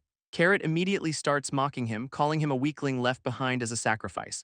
Yuki just grips his sword, correcting her that this is not abandonment, it is trust. He remembers everyone who has ever believed in him, from Saki to his old master Vint. With his resolve steeled, he knows he has to live up to their faith in him. This sudden power surge catches Carrot off guard, demanding to know why he is using monster mana. Yuki announces he is done playing support. From now on, he is fighting as a monster tamer. He warns her that his swordsmanship was taught by monsters far stronger than she is. And she absolutely loses it, screaming about how a nobody like him could possibly land a hit. His evil eye flares, explaining he has already read her moves and is just using her own power more efficiently. Annoyed her attack was useless, Carrot decides she will just change its shape entirely. Her fingers morph into coiling blades as she dares Yuki to deflect this new form. With a sharp clang, he easily blocks it, asking if her blade can even reach him. She mocks his smugness, thinking she has found an opening and finally has him, but our boy just smirks, revealing he let her catch his sword on purpose. Carrot is completely stunned, her brain short-circuiting as the tables turn instantly. Yuki then uses her own crystal hardness against her, shattering her arm into pieces. As the shards fall, she realizes with horror that he has been using her this whole time. A glowing mark on his hand flares as he embraces the true power of a monster tamer. Absolutely livid, she screams that she will not forgive the pathetic human who damaged her shell. Yuki just calmly informs her that this fight is nowhere near over yet. In fact, he is about to demonstrate what a real skill looks like, standing on her broken crystals. So Carrot starts her villain power-up, compressing and polishing her body for a transformation. She emerges as a massive, spiky golem, the self-proclaimed most beautiful ruler of the dungeon. Glancing at her other captives, she declares Yuki is not even worthy of being added to her collection. Her new plan is to grind him into sand, but the kid just stares back, totally unimpressed. He then charges straight forward, literally running up her giant crystal body. Carrot is shocked, unable to believe his tiny frame can handle her sheer mass. And Yuki just roasts her, asking if get bigger is her only creative strategy. She screams back that bigger jewels are more valuable, bringing a massive fist down to crush him. Yuki dodges her massive fist, explaining that size does not matter at all. With his eye glowing, he declares it is all about how beautifully you cut things. Then he unleashes his own skill, the Blood Blossom Beautiful Blade. A splash of blood hits his face, but the kid's focus is absolutely unshakable. Carrot completely loses her mind, demanding to know how a human is using a monster skill, and Yuki just calmly calls it his own personal style, a total boss move. A storm of crimson blades immediately engulfs Carrot's entire giant form. Her eyes go wide as she realizes she has to dodge this thing right now, but it is way too late as the attack shreds her crystal body to pieces. Panting, Yuki admits this is the first time he has landed that move in a real fight. This cost, however, was a whole lot of his own blood, which is a bit of a problem. As he walks past her shattered remains, Carrot cannot believe what just happened. Turns out she sacrificed most of her golem body just to survive that one terrifying skill. But she is back on her feet, pointing out that Yuki looks just as wrecked as she is. He effortlessly blocks her follow-up, reminding her he has already read all her moves. She smirks, thinking he is at his limit and cannot possibly keep this up for long. In fact, she mocks him, asking what he can even do with that battered body. And she has got a point because he is bleeding pretty badly from a new wound. Yuki just grins, admitting he cannot do much alone before activating a summon, and out pops the most terrifying creature imaginable, a sparkly, adorable little bat. This bat's ultimate attack is spitting out a fresh supply of blood for Yuki's next move. Turns out this whole ridiculous strategy was cooked up in a flashback with his master Vint. He'd been training with this bat whose blood suck skill lets it store blood for later use. Since the skill needs a ton of fuel, preloading the little guy gives him 2 shots instead of 1. Vint's warning was grim. The bat has 0 combat power, so if both shots miss, Yuki's dead. So Yuki's gambit is to fire the first blood blossom with his own blood to guarantee the second hits. His master immediately points out that this plan will leave him half dead on the battlefield. But that is the entire point. He is using his own apparent weakness to bait his opponent into a fatal mistake. A smug-looking vampire training partner is absolutely loving this ruthless, high-risk thinking. After all that training where it literally sucked him dry, it is finally time for the bat to earn its keep. Back in the present, Yuki reveals this whole elaborate self-destructive setup was his goal from the start. Carrot tries to regain control, grabbing his blade to formally introduce herself mid-fight, but Yuki just introduces himself right back, a monster tamer who uses both friends and foes. His declaration is absolute, everything on this battlefield is just another weapon for him to wield. This completely breaks Carrot's brain, her crystal face cracking as she calls him a freak. And with a final, desperate cry, her entire body shatters into a shower of light. Yuki stands firm, clarifying he is still human, even if he did make a contract with the Demon King. Suddenly, the dungeon's raw mana erupts around him in a massive pillar of energy. This glowing mark on his hand flares up as he decides this is just enough power for what is next. With a look of pure focus, he begins absorbing all that chaotic energy directly into his body. With all that power absorbed, Yuki finally collapses, calling out to someone named Liber to handle the rest. Right on cue, Saki catches him, apologizing for being late to the party. She is absolutely stunned he beat the boss solo, and he just gives a casual "my bad" next to the crystal wreckage. Our boy admits he is too dizzy from blood loss to stand, needing her to prop him up. And then we cut to a full-blown media circus with reporters and cameras going wild. Suit takes the podium, welcoming the press to what is clearly a major announcement. He explains that a special situation occurred during the recent Arank dungeon clear. Instead of a boring report, the person directly involved is going to give the details. This press goes into a frenzy, knowing this is the kind of scoop that makes careers. Stepping forward is the one who contributed most to the victory. Reporters are already buzzing about the fake dungeon news, which is a bombshell on its own. And of course, it is Saki, the S-rank White Flash, stepping up to the microphone. This crowd immediately starts yelling questions about a potential dungeon collapse. Another reporter demands to know if an intelligent monster appeared since the rank was a lie. Saki just calmly asks for quiet, ready to give them a summary of the events. In her head, though, she is totally fuming that Yuki ditched her to handle the PR nightmare. A flashback shows him shoving the report into her hands, saying he had something important to do. She tried to get him to stay for medical treatment, but he was already gone, classic Yuki. Back in the present, she can only wonder what could possibly be so urgent. Meanwhile, Yuki is sprinting to a grand building where an older man asks if the resurrection worked. A maid named Liber channels some seriously dark energy, announcing the final part of her ritual is here. This older gentleman warns Yuki not to look, since the sheer mana will literally burn his eyes out. Our boy can already feel the crushing pressure just from standing nearby, clearly out of his league. Liber announces break time is over for a woman named Elvina, shattering her magical chains. She declares that the underworld will not be keeping her guest any longer, a very forceful eviction notice. With a skill called Underworld Approval, the resurrection ritual goes into full swing. Lying in a bed of flowers, the resurrected woman Elvina slowly opens her eyes. Yuki immediately rushes to her side, shouting her name in total, unfiltered relief. She just looks up at him, completely confused about why her master is even there. He jokes about her dying, but she is more shocked that he came back to life, a classic miscommunication. Liber clarifies it was Elvina's resurrection, and Yuki admits he was worried he died for nothing. Taking her hand, there is a quiet moment of connection between the two of them. He just tells her he is glad she is okay, looking genuinely exhausted but happy. She points out she is a zombie now and asks if he is making an undead joke, which is just peak gallows humor. Their reunion is cut short by the old man, who tells them to get changed for work immediately. Yuki wonders if he has to be a butler again, which makes Elvina do a double take at her master's side gig. This old man says that is not it, as Liber cheerfully presents Yuki with a very fancy new suit. And just like that, our boy gets a full-on glow-up, looking incredibly sharp in his new formal wear. He is a little stunned by the outfit, but the old man has a very specific role for him today. As he opens a grand door, he tells Yuki that today he is going to play the king. This grand hall is filled with a bizarre welcome party of monsters, all thanking Yuki for saving them. Yuki, however, is completely lost, having absolutely no idea what is going on. A smug-looking demon king finally speaks up, noting the dungeon's mana was quite useful. This maid, Liber, cheerfully explains she resurrected a few extra people thanks to all that power. Oops. Apparently everyone here was just dying to meet the human who cleared the dungeon, so he gathered them all. And by meet, they mean mob him like a rock star, demanding stories and drinks until dawn. Elvina tries to pull him back, insisting she gets priority with her now amazing master. While Yuki tries to downplay his big hero moment, the demon king just sips his wine. This demon king then gets serious, telling Yuki that his choice is what saved all of them. Raising his glass, he tells Yuki to get used to their gratitude because it is part of the job now. But our boy immediately shuts that down, clarifying he did not do any of this for them. His focus narrows as he reveals Elvina just happened to remind him of another girl. Facing the crowd of monsters, his mind is clearly on a much more personal mission. We then see a flashback to a happy family, the real reason he is pushing himself so hard. Even so, a small smile appears as he admits he is still glad he saved these monsters too. This quiet moment is shattered by a new girl who has heard he is Vince's top disciple. Elsewhere, the old man teases the demon king, saying he must be fond of Yuki to nag him. This demon king just points out the old man is just as invested, even getting a suit for the kid. Firing right back, the old man calls out the demon king, Lord Liber, for being equally attached. He reflects that they thought they were using Yuki, but now it seems the kid is using them instead. This old man admits Yuki achieved way more than they ever expected, flanked by his new monster entourage. And the demon king just smirks into his wine, confirming that is exactly the kind of guy Yuki is. As his thoughts turn to our boy, the scene transitions through a drop of blood-red wine. Back at the press conference, Saki is barely holding it together, asking a reporter to repeat their question. When some new guy in a hoodie and sunglasses demands they hurry up and bring him out, he clarifies he wants the real asterisk clearer of the dungeon, which makes Saki's eyes go wide. This guy leans back, accusing her of hiding some crazy monster and clearly looking for a fight. He then declares he is taking that person for himself, a public kidnapping announcement basically.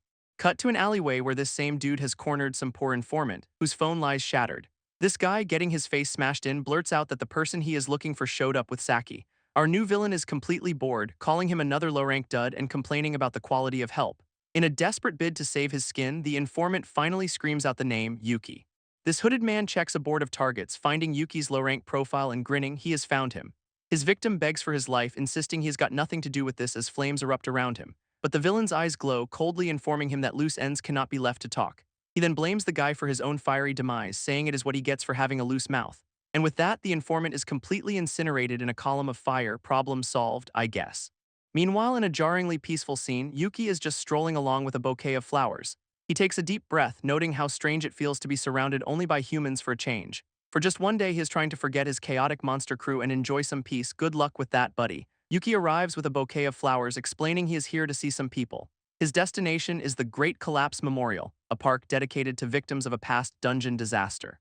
These monuments honor everyone who lost their lives in that catastrophic event years ago. In his mind, he sees the family he lost, ready to give them a full report on his life. He has become an adventurer, cleared dungeons, and even started learning the sword, a real glow-up story. But his quiet moment is shattered as his senses suddenly scream a warning.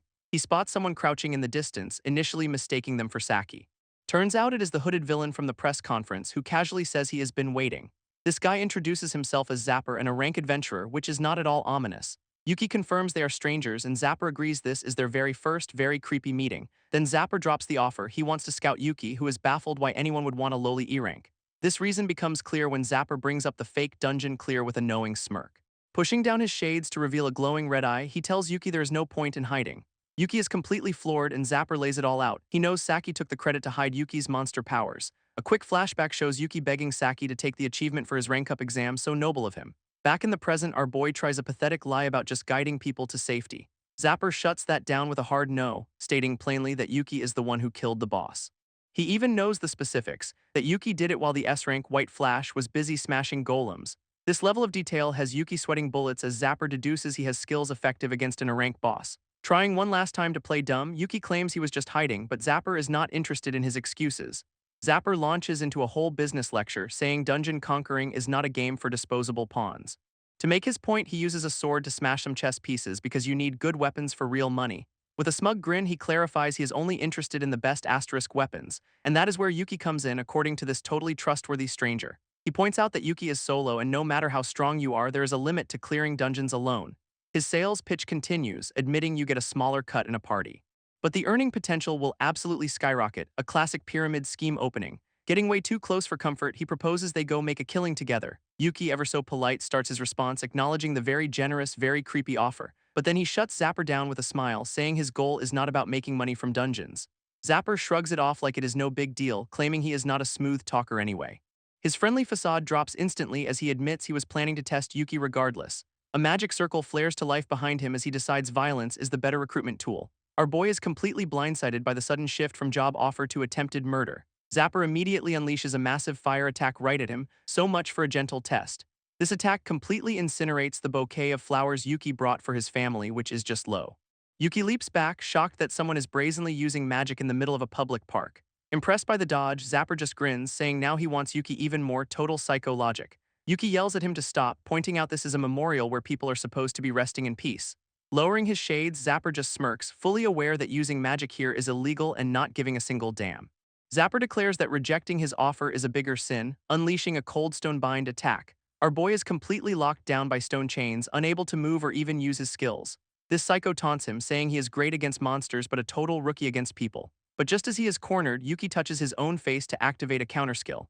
He freezes the stone solid with an ice bind of his very own, a nice little surprise. Zapper is actually impressed, grinning that Yuki is his polar opposite, built for dungeons.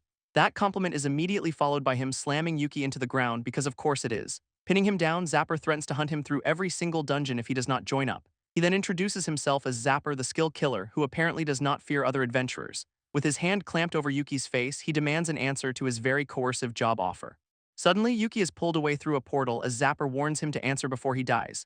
Elsewhere, the Demon King moves a chess piece, noting someone just tried to steal one of his pawns. With a look of pure annoyance, he calls the move incredibly impudent, do not touch his stuff. Back in a safe room, Liber has put up a barrier, telling a shaken Yuki they need a counterplan. This old man listens as Yuki explains he was unarmed since low ranks get hassled for carrying swords in town. He admits he'd have lost anyway and needs a way to counter Zapper's insane magic. This Demon King then reminds Yuki of his actual job title. He is a monster tamer, is not he? So he tells him to use that power and summon a monster that is a magic specialist. A new elf girl named Machina Mitekwa appears, looking very annoyed about being pulled from her research. But the Demon King assures Yuki that absolutely no one knows magic better than she does. This Demon King gives Yuki his new assignment, learn the abyss, much to our boy's dismay.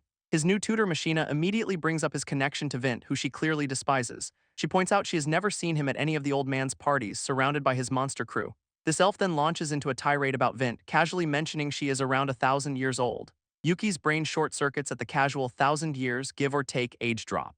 She clarifies she is only *1499, and Yuki is not impressed by her definition of barely.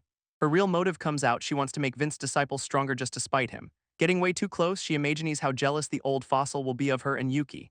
Her fantasy spirals into a forbidden romance plot while Yuki just wants to learn magic, please. Deciding it sounds fun, she agrees to help, saying her research could use a little stimulation. Yuki is immediately overwhelmed when he sees her personal library is the size of a cathedral.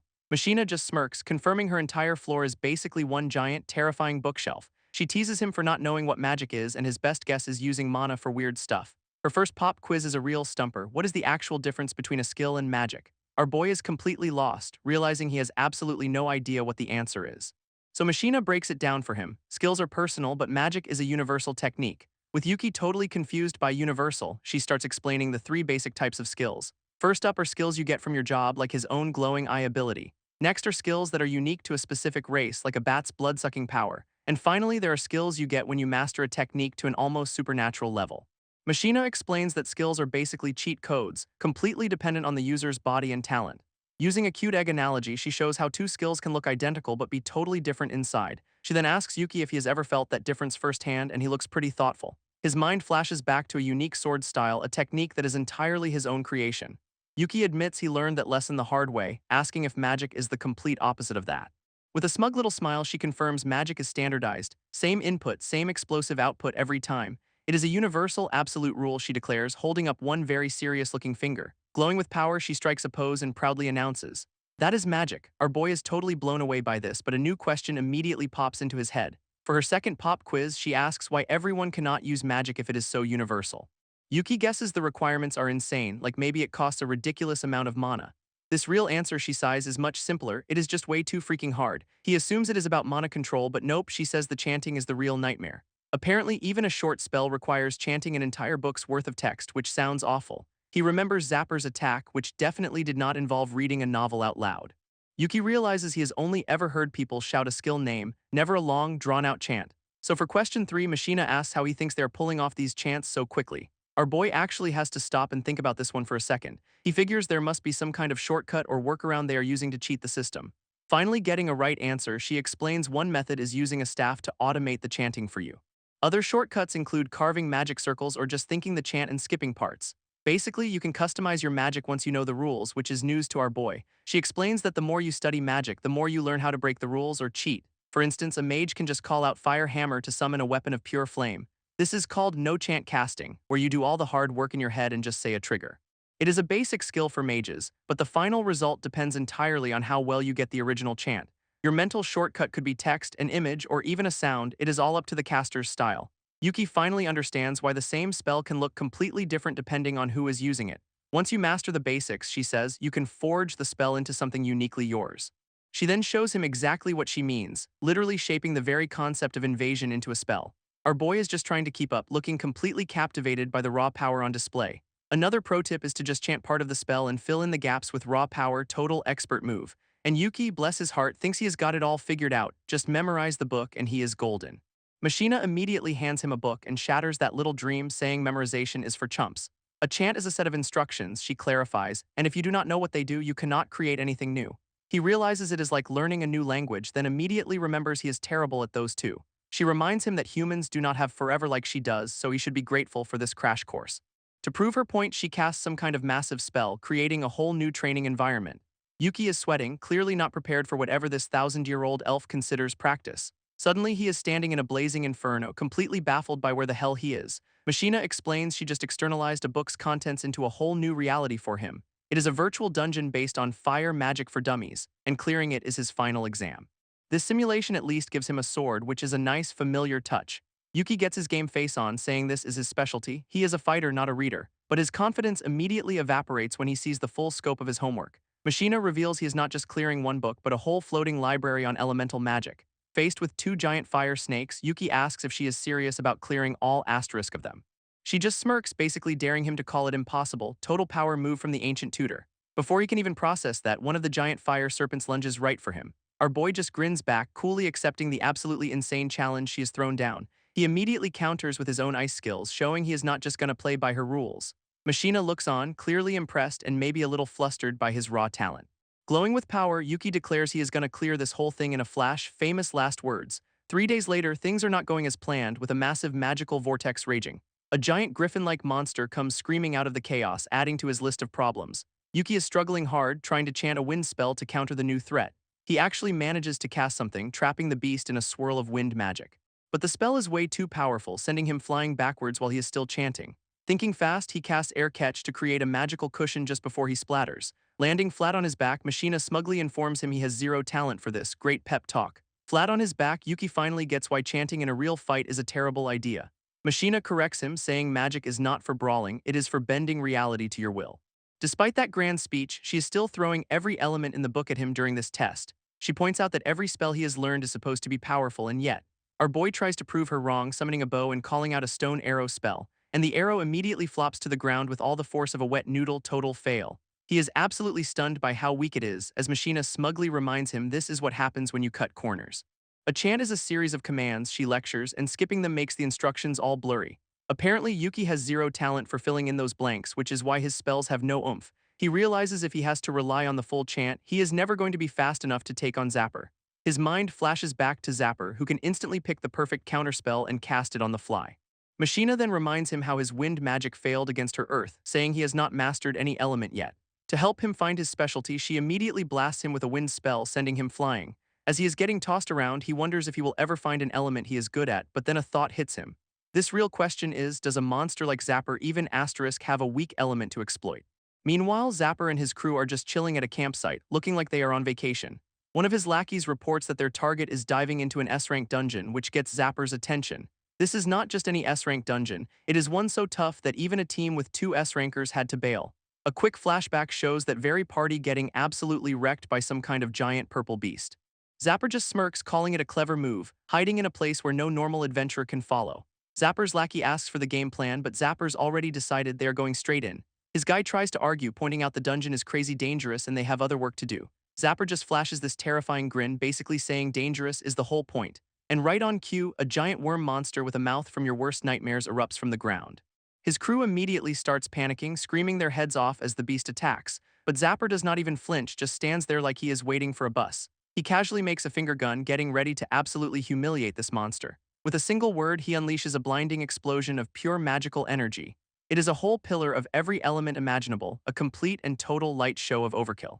Walking through the monster's remains, he complains he overdid it again, such a relatable problem. His subordinate is just staring, completely floored that Zapper just used no chant casting for every element. This guy is having a full-blown existential crisis, trying to comprehend that level of power. Zapper stands there looking bored, a living example of why S-rank dungeons are a joke to an A-ranker like him. He explains that is exactly why they need to catch their target now before he gets too deep to follow. Another goon runs up, reporting that the monster's collapse wrecked part of their camp. Zapper barely glances over, asking if it is just B-rank damage and telling them to patch it up themselves. He then flicks his cigarette, saying he is not wasting his precious mana on a bunch of small fry. His mind flashes to a past fight, remembering how easy it is to crush someone weaker than him.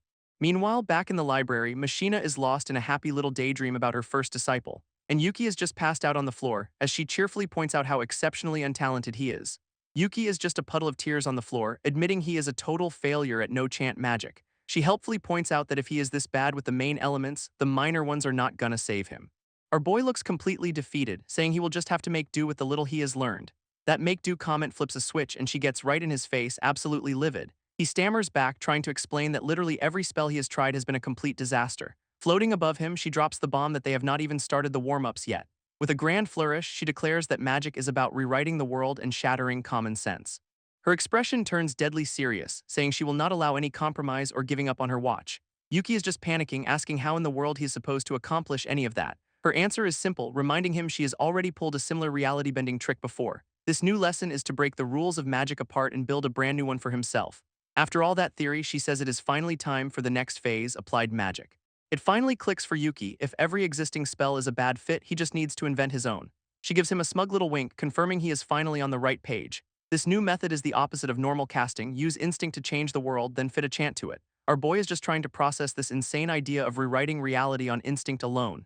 To practice, she announces they will be doing a live fire exercise, which understandably freaks him out. With an intense close-up on her eye, she begins her demonstration with a single command. A swirling orb of water magic called Aqua Vision immediately forms in her hand, and we get a flash of Zapper using a similar call command to cast a fire spell in a dungeon. Zapper's call spell lets him peer into the dungeon, hunting for his target. And just like that, a Wind Watch spell locks onto Yuki's exact position, got him.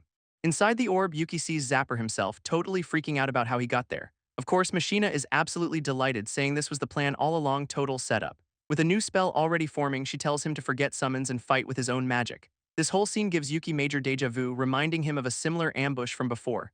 In a flash, she teleports him to a completely different battlefield, a ruined city. Zapper arrives too, impressed that Machina picked a custom-made arena for this little showdown. Finally face to face, Zapper calls him out for hiding his true strength all along. He gives Yuki this smug look, demanding an answer to some unspoken challenge. Our boy looks fired up, shouting that his answer is to blast Zapper with a massive cold aqua javelin, sending them both reeling from the impact. He quickly regains his footing, sword ready and clearly annoyed by the opening exchange. From behind a shield, Zapper just grins, saying the kid's defiant glare is answer enough. Not wasting a second, Yuki calls out Stone Jail, summoning massive pillars from the ground. He follows up with a furious sword combo, slicing through Zapper's counterattack with pure energy. Our boy is completely in the zone, pouring raw power into every single slash. This actually impresses Zapper, who notes that Yuki has the swordsman's instinct to just cut through magic. But Zapper's already a step ahead, trapping Yuki's feet with a mud bind spell. And Yuki's mind is blown. Zapper combined elements on the fly, a shortcut even faster than no chant casting. Zapper mocks Yuki's attempt to counter mud with mud, already casting his next spell. Before our boy can even finish, a wind hammer spell slams right into his defenses. Yuki gets absolutely rocked by the impact, crying out as he is thrown back. His opponent just scoffs, saying anyone who still needs to chant is basically a joke. Pinned down, Yuki finally accepts he is way too slow to win a normal magic duel, so he decides if he cannot play by the rules, he will just have to invent his own magic. That look in his eye does not escape Zapper, who starts casting another spell just in case. As Yuki charges, his mind races, remembering Machina's lesson about magic being a miracle. It is all about mana responding to will, and chants are just the long-form instructions for reality. But if you truly get the logic, you can skip the fluff and go straight to no chant casting. In that split second, the whole insane theory finally clicks into place for him. Zapper, however, is not waiting for a school lesson to finish and preps a lightning attack. A massive web of electricity just erupts from the ground, completely overwhelming Yuki. Getting tossed around, he admits to himself there is no element he is actually good at. His mind flashes back, remembering he has never been the guy who gets a miracle. We get this heartbreaking memory of an entire group of people he lost, no matter how much he prayed. A burning building and the crushing realization that not a single one of them ever came back. Back in the present, Zapper is already conjuring a massive vortex of earth and stone. Giant pillars of rock just rain down from the sky with absolutely devastating force. And Zapper just strolls through the chaos he created, looking bored as ever. Zapper's eyes widen behind his shades, clearly not expecting what he is seeing. He stares into the dust and rubble where Yuki should be totally flattened. From the ground, Yuki accepts that there are no miracles to save him now. He cannot even begin to understand a single spell, let alone master one. But then a familiar voice cuts through the despair, calling out to her first disciple. And it is Machina, popping in to say she just invented some new magic, perfect timing as always. She sarcastically congratulates him on his mid-deathmatch experimentation, offering some advice. Apparently, his only problem is that he has not decided what kind of spell he wants Asterisk to create. She tells him to just let his feelings take the wheel and ride the power, because that is what she Asterisk does. Our boy latches onto that idea. Feelings are something he definitely has in spades. His mind flashes back to all the people he has lost, his emotions tied directly to magic itself, and the one feeling that rises to the surface is just pure unadulterated anger. A wave of raw power explodes from him, fueled by all that rage. This entire battlefield just trembles as debris is thrown everywhere by the sheer force. It clicks for him then, his anger at this unfair world is completely justified. He finally accepts that he had every right to be this furious all along. Through the dust, Zapper finds him standing, a little impressed he has not given up yet. Yuki just raises his hand, ready to put this new philosophy to the test. Zapper immediately recognizes the stance for no chant magic and prepares to counter. With a single call, he unleashes a massive fire storm, confident his magic is unbeatable. But instead of getting roasted, Yuki is just standing in the inferno behind a strange purple shield. Zapper's smug grin completely vanishes, replaced by pure unfiltered confusion. His mind is racing, trying to process what the hell he just witnessed. He realizes this spell is the exact opposite of Machina's teachings, a total rejection of her style. And speaking of the devil, Machina pops in from the sidelines, calling him a hopeless student. But she immediately follows up with a proud smirk, admitting it is a pretty damn good spell. A new, crystalline energy erupts around Yuki as he makes his grand declaration. This is his own magic, he says, born from pure rage to deny magic itself. He calls it Void Shield, a personal field that just erases any spell that touches it. Our boy looks Zapper dead in the eye, telling him his magic show is officially cancelled. Zapper is completely losing it, unable to understand how his rank spells are just getting deleted. This recruitment plan goes right out the window. Now he is just going to kill the kid on the spot. He launches a massive lightning javelin, but it just shatters against the purple shield. This entire spell fizzles into nothing, leaving Yuki completely untouched by the assault. Zapper tries again with an aqua whip, desperately switching elements to find a weakness. But Yuki holds his ground, realizing this is the current limit of his new anti-magic power. Every single element Zapper throws at him gets wiped out instantly, leaving him totally powerless. It finally clicks for Zapper. This is not a barrier, it is a spell that attacks the will asterisk behind the mana. Watching from above, Machina notes that Zapper's caught on and that Yuki's not half bad at this. She breaks it down. Normal magic rewrites the world, but Yuki's void magic just tells reality nope, do not change. Machina is absolutely cackling, officially naming his power the Void attribute, a spell fit for a problem child. But Zapper's already found a weakness, noting the shield breaks if a spell is powerful enough. His new plan is simple then, deciding he will just overwhelm Yuki with sheer volume. With a single call, he unleashes a massive barrage of multi-elemental magic all at once. Yuki knows he cannot just sit there and block, realizing he needs to go on the offensive. So with his own call, he starts channeling that same purple anti-magic energy into his hand. He forms a Void Saber, a blade made of pure magic negation timed to combine offense and defense. Our boy charges straight through the elemental storm, carving a path with his new weapon. This completely stuns Zapper, who realizes Yuki is surgically dismantling his spells, not just blocking them. Watching from the peanut gallery, Machina is just beaming with pride over her disciple's first-class knowledge. With this new power in hand, Yuki is dead set on closing the distance and landing a decisive blow. Zapper tries to buy time, throwing up a massive ice wall and wind wall to halt the advance. It is no use, as Yuki's saber just erases the wind and shatters the ice on contact. He leaps right over the crumbling defenses, ready to bring the fight directly to Zapper. Zapper is officially panicking now, his magic is useless and his physical attacks are getting blocked. Even a massive fire wave gets parted like the sea as Yuki continues his relentless charge. He just tanks the flames with his void shield, never once slowing his approach. This horrifying thought hits Zapper that at this rate, he is going to run out of mana first. While he desperately cycles through spells, Yuki finally spots the opening he has been waiting for. He brings his swords together, preparing to unleash a brand new skill. He calls it the Blood Sword style, unleashing a storm of crimson blades to end this. Zapper is completely floored, refusing to believe the kid can even use a named skill. He scrambles to defend, thinking he can block it in time as Yuki dives in. But our boy is laser-focused, putting every ounce of power into this single strike. Totally panicked, Zapper tries to cast a last-ditch spell to save his skin. But Yuki's already on him, his sword inches away before the magic can even form. So Zapper pulls the ultimate desperation move, blasting himself with an air hammer just to dodge. Even Yuki is stunned, admitting he never thought Zapper would resort to self-harm to escape. Zapper just laughs it off, vowing to kill him next time as he makes a tactical retreat. He casts Wind Wing to get the hell out of there, already scheming about how to crack Yuki's spell. Our boy just watches him go, admitting the guy is smarter than he looks for knowing when to run. Suddenly, an elf girl appears out of nowhere, grabbing Yuki and yelling about him letting Zapper escape. She is having a full-on meltdown, worried some old man is going to laugh at them for this. Priorities right. Yuki just sighs, revealing a glowing mark on his hand and mentioning he has a backup plan. He then asks her if she minds if he removes a certain restriction, leaving her totally confused. With that, he unleashes a massive beam of energy that shoots across the entire battlefield. Miles away, Zapper feels the attack coming and grumbles about how awful it feels. His eyes go wide in shock as he realizes what that energy signature is. Because that attack is not just some random blast, it is something he definitely recognizes. And he gets completely engulfed by a purple vortex, realizing it is a full chance spell. Zapper's mind just short-circuits, refusing to believe Yuki could fire a full chance spell so fast. But since the mana is definitely coming from there, he decides to pull back with a wind burst. This elf girl looks on, finally understanding what that whole backup plan was for. Because it was not Yuki chanting, but a newly summoned maid reciting some very ominous poetry. She's just standing there surrounded by the others, casually calling on the abyss to swallow everything. With glowing eyes, she channels the dark energy, preparing to unleash its true form. Yuki explains this was his contingency. He had his servant May learn the chant via thought link. After all, he says, magic is a universal art, so anyone can use it with the full incantation. And with a final, elegant gesture, May announces the chant is officially complete. She then complains that her master is rough with his maids as a giant death spell forms overhead. Our boy just grins, proudly declaring he is a monster tamer who knows how to delegate. Since she is already dead and does not get tired, May happily unleashes a massive dark arrow. Miles away, Zapper sees the attack coming and absolutely panics, realizing he has to deflect it.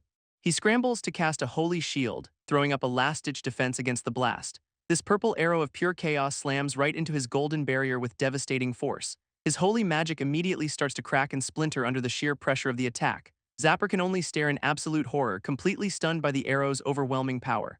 Back on the ground, Yuki just points from afar, basically telling Zapper, "I told you so." Wielding a bow of his own anti-magic, he calls it a void arrow, denying his foe any escape. And just like that, Zapper is completely swallowed by a vortex of purple energy, his retreat officially cancelled.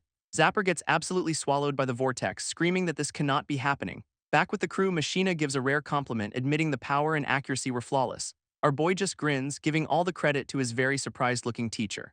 And all that is left of Zapper's cool guy persona are his shades hitting the dirt.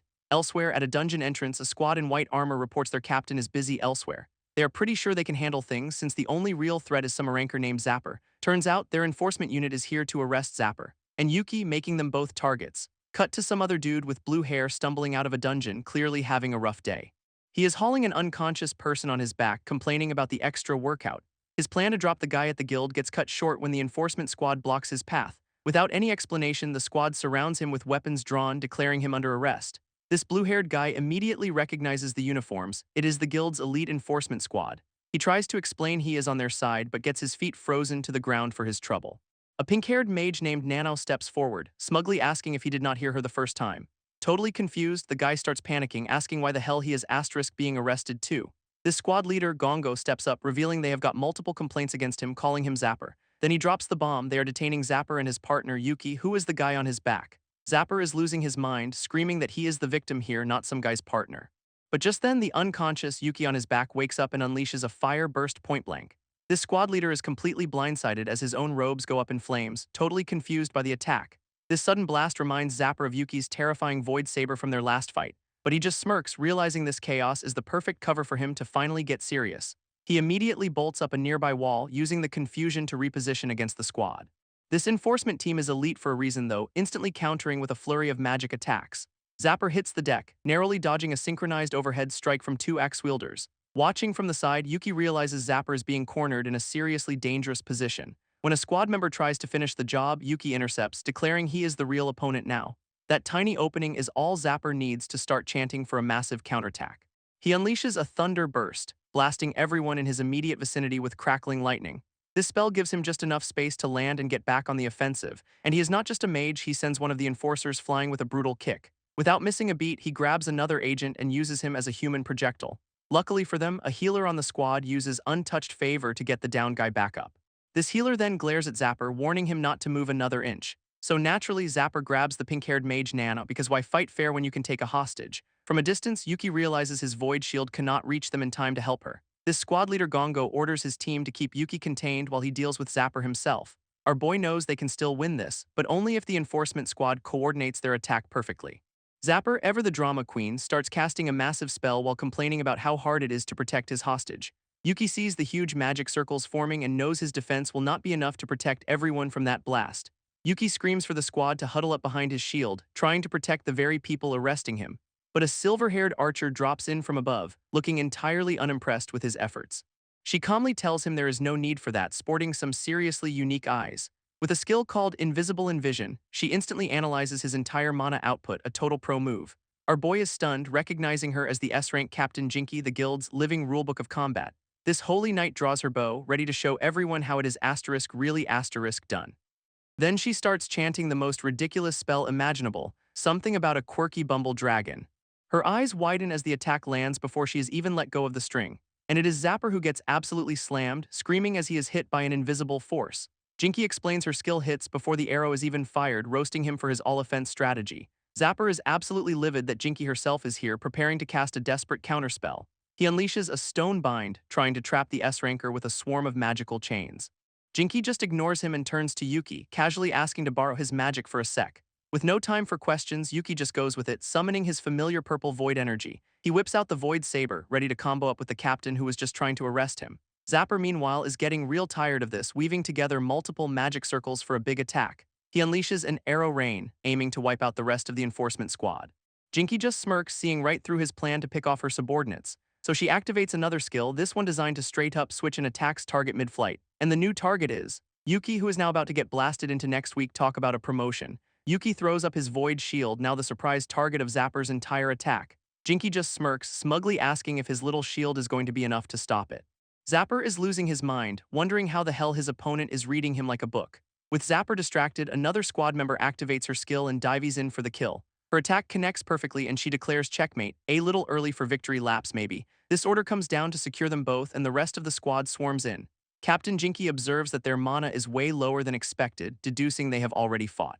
She then turns around and thanks Yuki for his help, giving him a handshake for his efficient magic. Our boy is completely thrown, asking how in the world she knows the specifics of his magic. She gets right in his face, explaining her invisible envision skill lets her read people's stats, zero personal space. With her own eye glowing, she compares it to his machine gun evil eye, basically saying, I see you. Yuki is just speechless, finally understanding how she has been one step ahead of everyone. This light bulb goes off, that is how she knew about his spells and Zapper's depleted mana. A squad member reports that the perps are secured and all their injured have been healed. With that settled, the enforcer turns to Yuki because his arrest warrant is still technically active. He asks Jinky if Yuki's name is cleared, pointing out that he did help with the arrest. This enforcer then tells Yuki directly that the charges against him are probably just a big misunderstanding. They cannot make an official apology yet, but he is off the hook and they thank him for his help. Our boy is all smiles, saying it is fine and he will cooperate, but then he adds a big however. But the enforcer cuts him off, holding up his staff and saying the guild has another issue to address. This enforcer pivots to a new problem, pointing out Yuki just solo cleared an S-rank dungeon. Our boy is just standing there, completely busted and out of excuses. See, there are rules about getting guild authorization before you go poking giant monsters, and this guy lays it all out. Going in alone is a major violation of guild policy. Jinky tries to argue that Yuki is strong enough, but the enforcer points out he is still officially E-rank on paper. With a sly grin, Jinky decides to offer a little compromise to settle things. Her proposal is simple. Yuki will help them clear a dungeon of their choice as a test. If he proves his abilities under their supervision, they will drop the whole investigation, a pretty sweet deal. Yuki is shocked she is bending the rules so much, but she says clearing dungeons is humanity's top priority. With a menacing glow, she adds that delaying a clear is the biggest crime, and she is captain so she can make exceptions. She is basically challenging him to show her his monster tamer strategy in the field. This immediately sends Yuki into a panic because his methods involve monsters that can hold a conversation. Back at his base, a fancy elf-looking guy sips wine, telling him to just get it done like always. Yuki tries to explain that if the enforcers see his talking monsters, his adventurer's license is gone for good. He is totally freaking out, Elvin is still recovering and his cute bat familiar will not be enough for this. This elf dude just casually suggests asking Task, a guy who apparently knows everything. Yuki remembers a fox-eared guy he has served tea to, wondering if he is some kind of specialist. But the elf scoffs at the term, saying specialist does not even come close to describing him.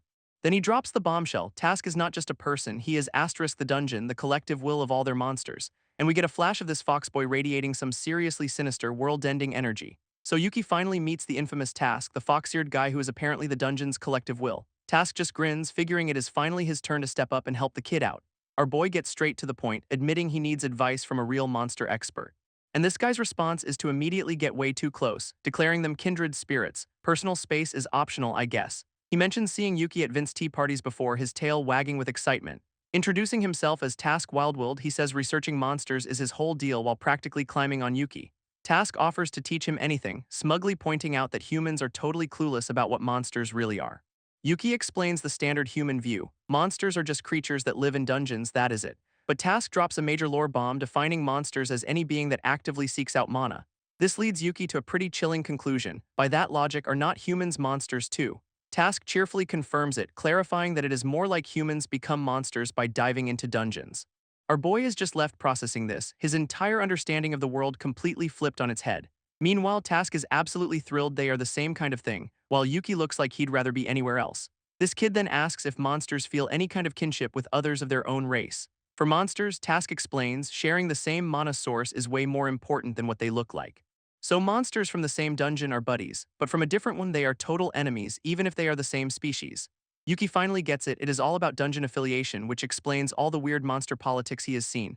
Task instantly figures out what Yuki needs, a monster for the guild test that will not talk and blow his cover. Our boy confirms, adding that his current tamer level only lets him bring out one contracted monster at a time.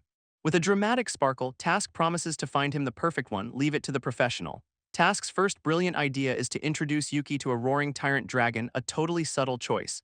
He hypes up its insane vitality and firepower, basically a walking, purple-scaled nuke. And true to form, the dragon immediately tries to incinerate Yuki, who is just wondering what he did to deserve this. Turns out this is the same dragon his party killed before, and she is holding a very, very fiery grudge. Yuki braces for a real fight, ready to prove he is not just some pushover this time around. But then the dragon just stops, leaving our boy completely baffled by the sudden ceasefire. Task translates that she is impressed he survived her flame breath and will let him off the hook. Our boy realizes he cannot even make a contract, since he is too low on mana and she will not fight him seriously. Seeing his disappointment, Task gets way too close again, promising they have plenty of other options. Their next candidate is a Shadow Claw, a creepy cool beast made entirely of darkness. Yuki is immediately sold, geeking out over how strong its stealth skills sound. He reaches out to try and form a contract, which requires either a friendly chat or a beatdown.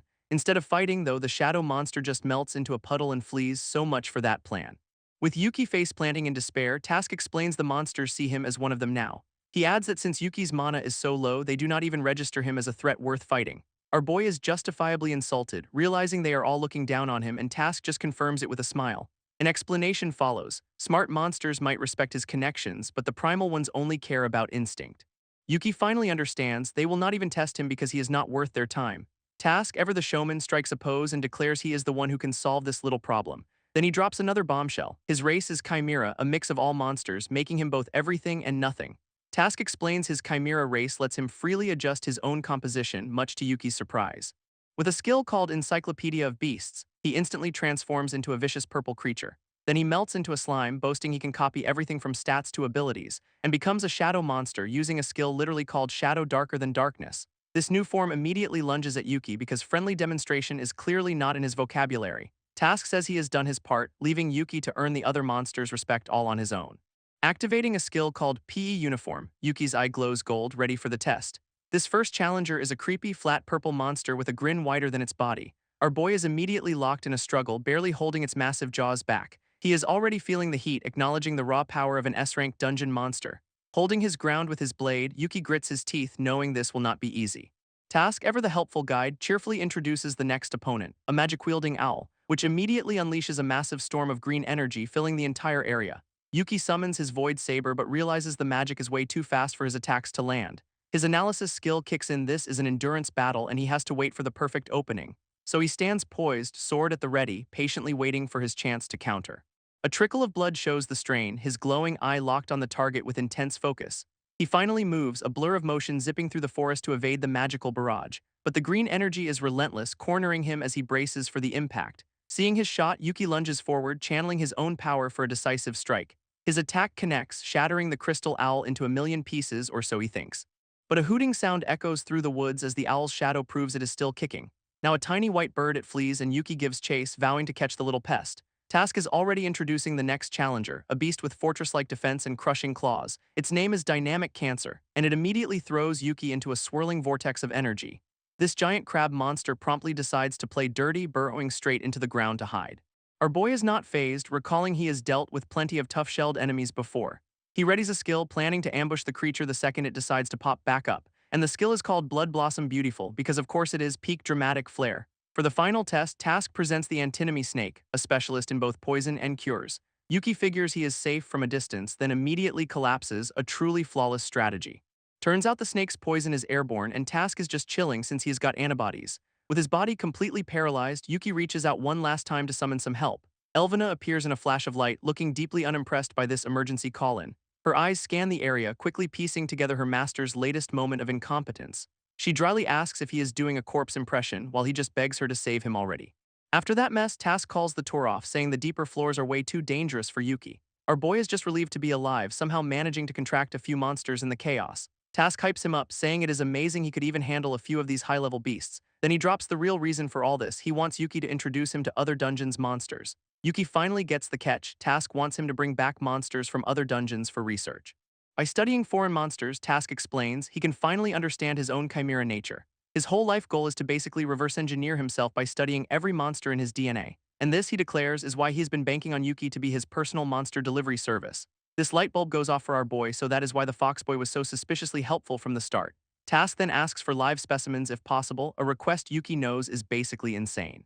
Thinking it over, Yuki realizes his current roster is full of specialists, not the all-rounder he needs for this test. Task immediately backpedals, telling him to just say okay even if it is a lie, no pressure. But just then, Yuki gets an idea, interrupting Task with a plan he wants to try. His eye flares gold as he activates a skill, telling Task he has a new strategy to pitch. Meanwhile, back with the guild, an enforcer in white robes starts the official mission briefing. This target is a B-rank dungeon with 4 floors, each with completely different monsters and terrain. To top it all off, the final boss is a massive mother spider, because of course it is. Yuki gets 1 week for this solo conquest, a pretty tight deadline for a B-rank dungeon. This enforcer then clarifies he is just a babysitter and will not lift a finger to help Yuki. Now geared up in a new blue outfit, Yuki confidently states that he is already prepared. His observer immediately criticizes the light gear, asking if he is treating this like a simple scouting run.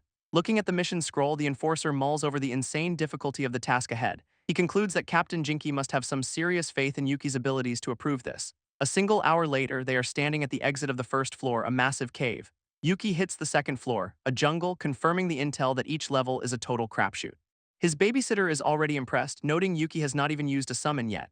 And of course, the welcome wagon is a volley of deadly spikes flying out of nowhere. Our boy has to scramble to dodge the ambush, caught completely off guard. These culprits are a bunch of creepy little monkey things and they look thrilled to see him. He identifies them as demon apes, which sounds just delightful. Worse, it is not just a few, it is an entire swarm of these grinning little nightmares. Yuki is immediately surrounded, struggling to track their crazy fast movements.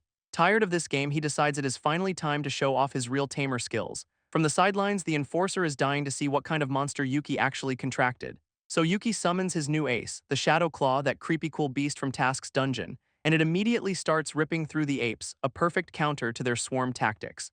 Our boy smirks, pointing out that hiding in the dark is a terrible plan against a monster made of it.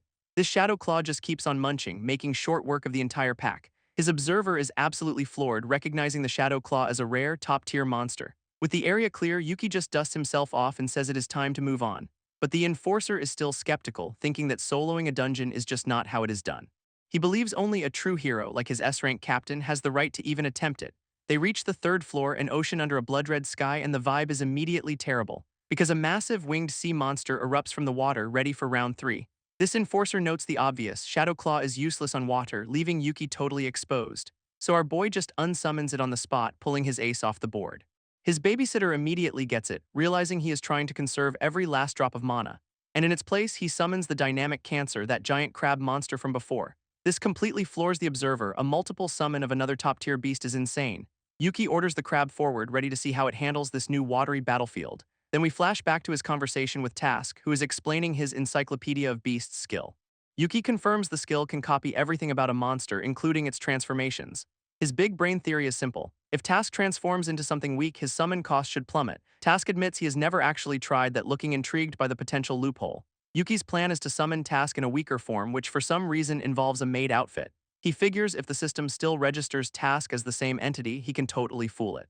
This would let him summon any monster from Task's library, basically a walking monster army. And that is the lightbulb moment. Task is the all-purpose monster he's been looking for. Task agrees the theory is solid, saying as long as the skill recognizes him, it should work. So Yuki makes the pitch, form a contract, and he will be Task's personal monster delivery service. Task is clearly flattered, calling Yuki a true monster charmer for that smooth proposal.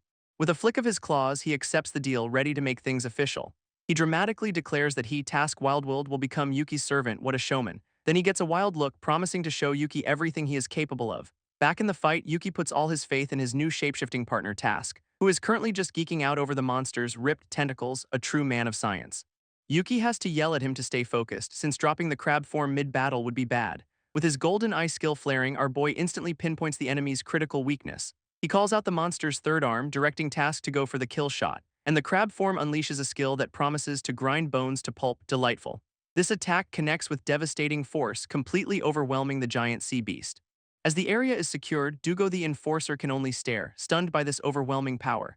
Next up is the 5th floor, a corridor just lousy with a laser grid of magical traps. So Yuki immediately summons Task as the magic owl, ordering it to blast the traps away. which it does with an absolutely insane barrage of energy, clearing the entire path instantly, while our boy throws up a void shield, making sure they have got all their bases covered. They hit the 7th floor, a classic poison swamp, because this dungeon has no chill whatsoever. Yuki's analysis skill warns him of a monster ambush, forcing them to find a new route, and Dugo is just lost in thought, realizing Yuki is clearing this place faster than a whole team could. But his internal monologue gets cut short when Yuki screams for him to watch out. Too late, a monster sinks its fangs right into his neck, a real professional moment for our babysitter. It looks like some kind of poison injector, and the damage is immediate and brutal. So Yuki summons the one thing he knows can help, the antinomy snake that paralyzed him earlier. Dugo is floored, realizing Yuki just pulled out a monster with healing powers to save his skin. Yuki explains the snake's own poison is the antidote, a perfect little self-contained problem solver. Meanwhile, Dugo is having a full-on identity crisis since he is the supervisor who needed saving. He was fully prepared to die for his own screw-up, yet Yuki still jumped in to protect him. This act of selflessness reminds him what it means to be human, a lesson he'd clearly forgotten, which leads to him bursting into laughter, completely freaking Yuki out, a totally normal reaction. Dugo admits his own judgment was trash compared to his captain's faith in the kid. With a newfound respect, he finally calls Yuki an incredible adventurer. Now he is all fired up, vowing they will clear this dungeon within the week, much to Yuki's confusion. But our boy just casually drops that he was planning on finishing the whole thing today, and Dugo's brain just short-circuits, unable to compute that level of insane confidence. Yuki clarifies this was not a scouting mission, it was always meant to be a one-day trip. Trying to bring him back to reality, Dugo explains that reaching the last floor is not the hard part. This real problem is the boss, a beast that wiped out a team of 8 A-rankers from their top division. So he asks again with a whole new level of dread if Yuki really thinks he can win today. Our boy just smirks, saying he has already got the strategy completely locked down. Turns out he ran a practical simulation against the real deal, whatever the hell that means. Arriving at the final floor, Dugo concedes that Yuki's monster army gives him tons of experience. But this boss is different. As the massive mother spider looms over them from its web with his golden eye flaring, Yuki draws his sword, announcing the official start of his conquest. And the final boss reveals its name, the puppet Arachne, ready to throw down. Dugo's looking a little stressed as he breaks down the boss's main gimmick. Turns out the puppet Arachne uses its threads to control other monsters, a real micromanager. While these puppets show up elsewhere, this boss-level version is a whole different nightmare, because it is controlling 4 monsters from the previous floors all at the same time. So now Yuki is completely surrounded by the dungeon's greatest hits, a real welcome party. Dugo points out that even full teams get wiped by this kind of coordinated assault. In response, Yuki summons the magic owl, using it to get some serious airtime. And then he immediately unsummons it, a move that looks suspiciously like jumping off a cliff. Our boy is now in a freefall, plummeting right towards the enemy's waiting jaws, which makes Dugo absolutely lose his mind, screaming that Yuki's trapped himself in the air. But mid-fall, Yuki just prepares another summon, totally unfazed by gravity, and brings out the dynamic cancer, using the giant crab as a very angry landing pad. This babysitter finally gets it. Yuki drew their attention up just to crush them from above. Except the boss just summons more puppets because of course it has endless reinforcements. Dugo's back to panicking, realizing they will just be worn down by this infinite monster wave. So Yuki just swaps summons again, unsummoning the crab to bring out his next fighter. This time it is the Shadow Claw, which immediately gets to work on the new Minotaur puppet. Our boy just smirks, saying everything is going exactly as planned, a one-man army rotation. Then we flash back to him holding a monster core, revealing the source of his intel. And he asks Task the million-dollar question, can he transform into the puppet Arachne itself? Task confirms he can do it, which gives Yuki the brilliant idea to run a mock battle for practice. But there is a catch. Task only copies a monster's average stats, not a boss's unique power level. Yuki files that info away for later, asking what the original puppet Arachne is actually like. So Task just shows him transforming into the giant spider right there for their training session. Using his golden eye, Yuki immediately deciphers its core skill, a hive mind coordination ability. Turns out the spider uses paralytic venom, then manipulates its victims' unconscious bodies like puppets. This gives our boy the perfect loophole. If a target is still conscious, the mind control fails completely. Task guesses the plan is to use the antinomy snake to counter the paralysis, which is a solid idea, but he points out the snake only seals movement for a moment, questioning if Yuki can attack in that tiny window. Our boy just smirks, saying nope, he's got an even better plan cooking. Back in the real fight, Yuki is surrounded and orders Task to feed him the puppet's live stats. He reveals the key lesson from his training: monsters that run on pure instinct are super predictable. These instinct-driven beasts only understand and respect one thing: overwhelming strength. As the puppets swarm him in a chaotic mess, they prove his point perfectly. He easily dodges their attacks, noting they cannot follow complex orders from the main boss. And that is his opening. He has to be the one to control the flow of this entire battle. With a confident roar, he calls out for the next puppet, ready to take them all on. This puppet Arachne screeches from its web, unleashing another volley of thread-based attacks. But thanks to his simulation, Yuki already knows the exact range of its threads, predicting its next move. Having already taken out one puppet, he is perfectly positioned for the next one just as he calculated. This puppet Arachne's threads dig deep into its tentacle puppet, keeping the beast completely paralyzed. With Yuki totally surrounded, the spider boss thinks it has absolute control of the battlefield. But our boy just smirks, announcing all the pieces are finally in place for his real plan. He summons the antinomy snake, ordering it to neutralize the paralysis on the tentacle monster. A flash of light breaks the spell, and just like that, the spider's mind control is completely shattered. This makes the puppet Arachne do a double take, wondering why its own minion suddenly wants to kill it. Yuki lays out the boss's fatal flaw: it has to paralyze its puppets because it cannot actually control them otherwise. While that works for weaker monsters, trying to micromanage the dungeon's strongest beasts is a different story. Because if all four of them woke up at once, even the boss could not handle the pure chaos. This spider looks absolutely furious, realizing Yuki just turned its greatest strength into a fatal weakness. Our boy just calls his shot, telling the boss it has no choice but to fall right into his trap. As the freed tentacle monster goes on a rampage, the whole battlefield erupts into total anarchy. Yuki explains that while the spider is distracted, he has got another move ready to go. Since the now freed monster will instinctively attack him, the closest enemy in its sight. So he summons the dynamic cancer just in time to tank the hit, using its shell as the ultimate shield. Task in crab form gives him a boost, letting Yuki use him as a launchpad to get airborne. Now the spider is totally exposed, its threads are out of range, and it has no shield left to protect itself. Soaring through the air, Yuki draws his sword, yelling that nothing can stop this attack. He unleashes a devastating sword art, a massive slash of energy aimed right at the spider's core. And down below, Task is just having the time of his life, wrecking the other puppet with a bone-crushing skill. With the boss defeated, Yuki strikes a pose and declares his conquest complete. Dugo is just speechless, realizing the kid was controlling the enemy monsters too. So our boy walks over with a grin, asking if that little performance earned him a passing grade. But Dugo just gets dead serious, telling Yuki he needs to rank up immediately. He clarifies that Yuki's strength is not just for this dungeon, it is needed for many others. And it would be a total waste for someone with his talent not to climb the ladder fast. 6 days later, Yuki's on the final dungeon for his promotion, already looking completely wiped out. Dugo hands him the next mission brief, explaining this is a joint investigation, not a simple clear. Our boy is immediately confused since that sounds suspiciously like paperwork. Turns out they are hunting a named one, a special monster that breaks all the normal rules. Yuki's never even heard the term before, adding another thing to his study list. Dugo reveals that the carrot he fought earlier was one of these special individuals. He explains that most monsters have stats that fall within a predictable range. Using a helpful chart, he shows how slimes are usually just variations of kinda weak, but a named one is a total outlier, like a slime that just decides to be immune to swords. When adventurers find these freaks of nature, they give them nicknames to keep track of them. For example, there is a slime named one called Useless Liquid, a truly fearsome title. In a flashback, Task confirms he cannot copy skills from personal mastery, which these monsters have. Yuki remembers his maid Machina teaching him about the 3 sources of skills, starting with one's job. This other 2 come from your species and most importantly from individual talent. Task casually drops that he is a named one too since his skills are totally unique. His Encyclopedia of Beasts ability is a one-of-a-kind power that nobody else can replicate. This makes Yuki wonder if these special monsters could potentially evolve into Demon King level threats. Dugo confirms it is not unheard of, which is why these investigations are so damn important. He suggests they build rapport with the other adventurers here, because forced team building always goes well. Our boy turns around, only to find several other parties already staring at him. A couple of adventurers immediately recognize him as the guy who has been solo clearing dungeons lately. This girl is completely floored since a monster tamer working alone is supposed to be impossible. Another group gossips about his S-rank dives and his army of high-level contracted monsters. And we finally learn his epic title, Human-Shaped Dungeon Yuki, which is just perfect. This other adventurers wisely decide to keep their distance, wanting no part of whatever he is planning. Yuki points out to Dugo that everyone is giving them a very wide berth. Dugo explains that unique adventurers get their own titles, just like the monsters they hunt. Then the other teams spot Dugo's Purge Division uniform and start freaking out about a supervisor showing up. Yuki notes they are avoiding Dugo too, who insists his only job is to maintain order, apparently through fear. Deciding he has had enough of the awkward silence, Yuki draws his sword to get things moving.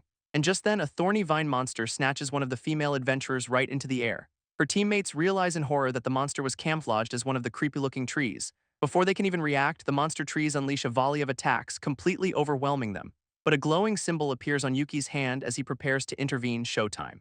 Without missing a beat, Yuki summons his Shadow Claw to join the fight. This shadowy beast leaps forward, ready to tear into the camouflaged monsters. Meanwhile, a mysterious hooded figure uses a skill to heal the captured adventurer. She is obviously grateful to not be monster food anymore, which is a pretty low bar for a good day. Our boy is already in the thick of it, slicing through the thorny ambush with his glowing sword.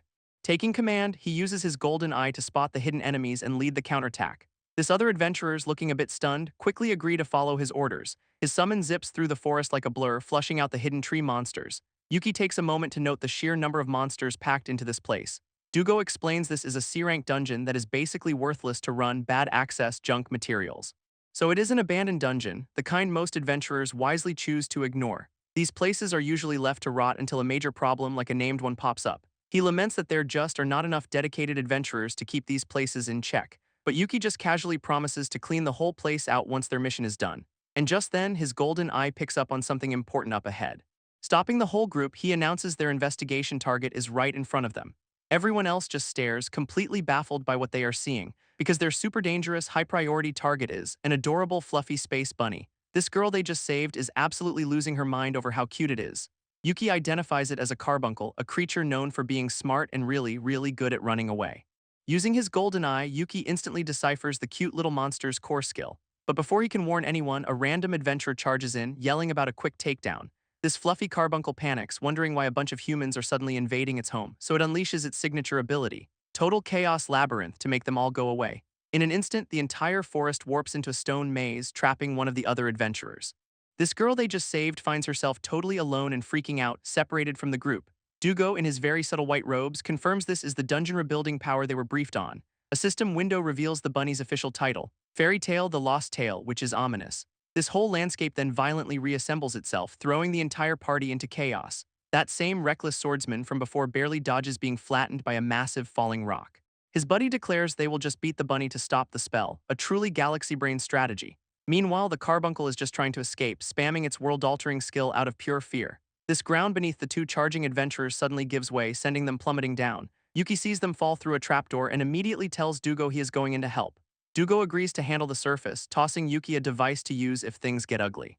Our boy catches the small baton-like object, ready for whatever comes next. It is an emergency escape device, a handy little get-out-of-jail-free card. Without a moment's hesitation, Yuki dives headfirst into the chasm after the two liabilities. He lands safely in the dark cavern below, taking in the new, hostile surroundings.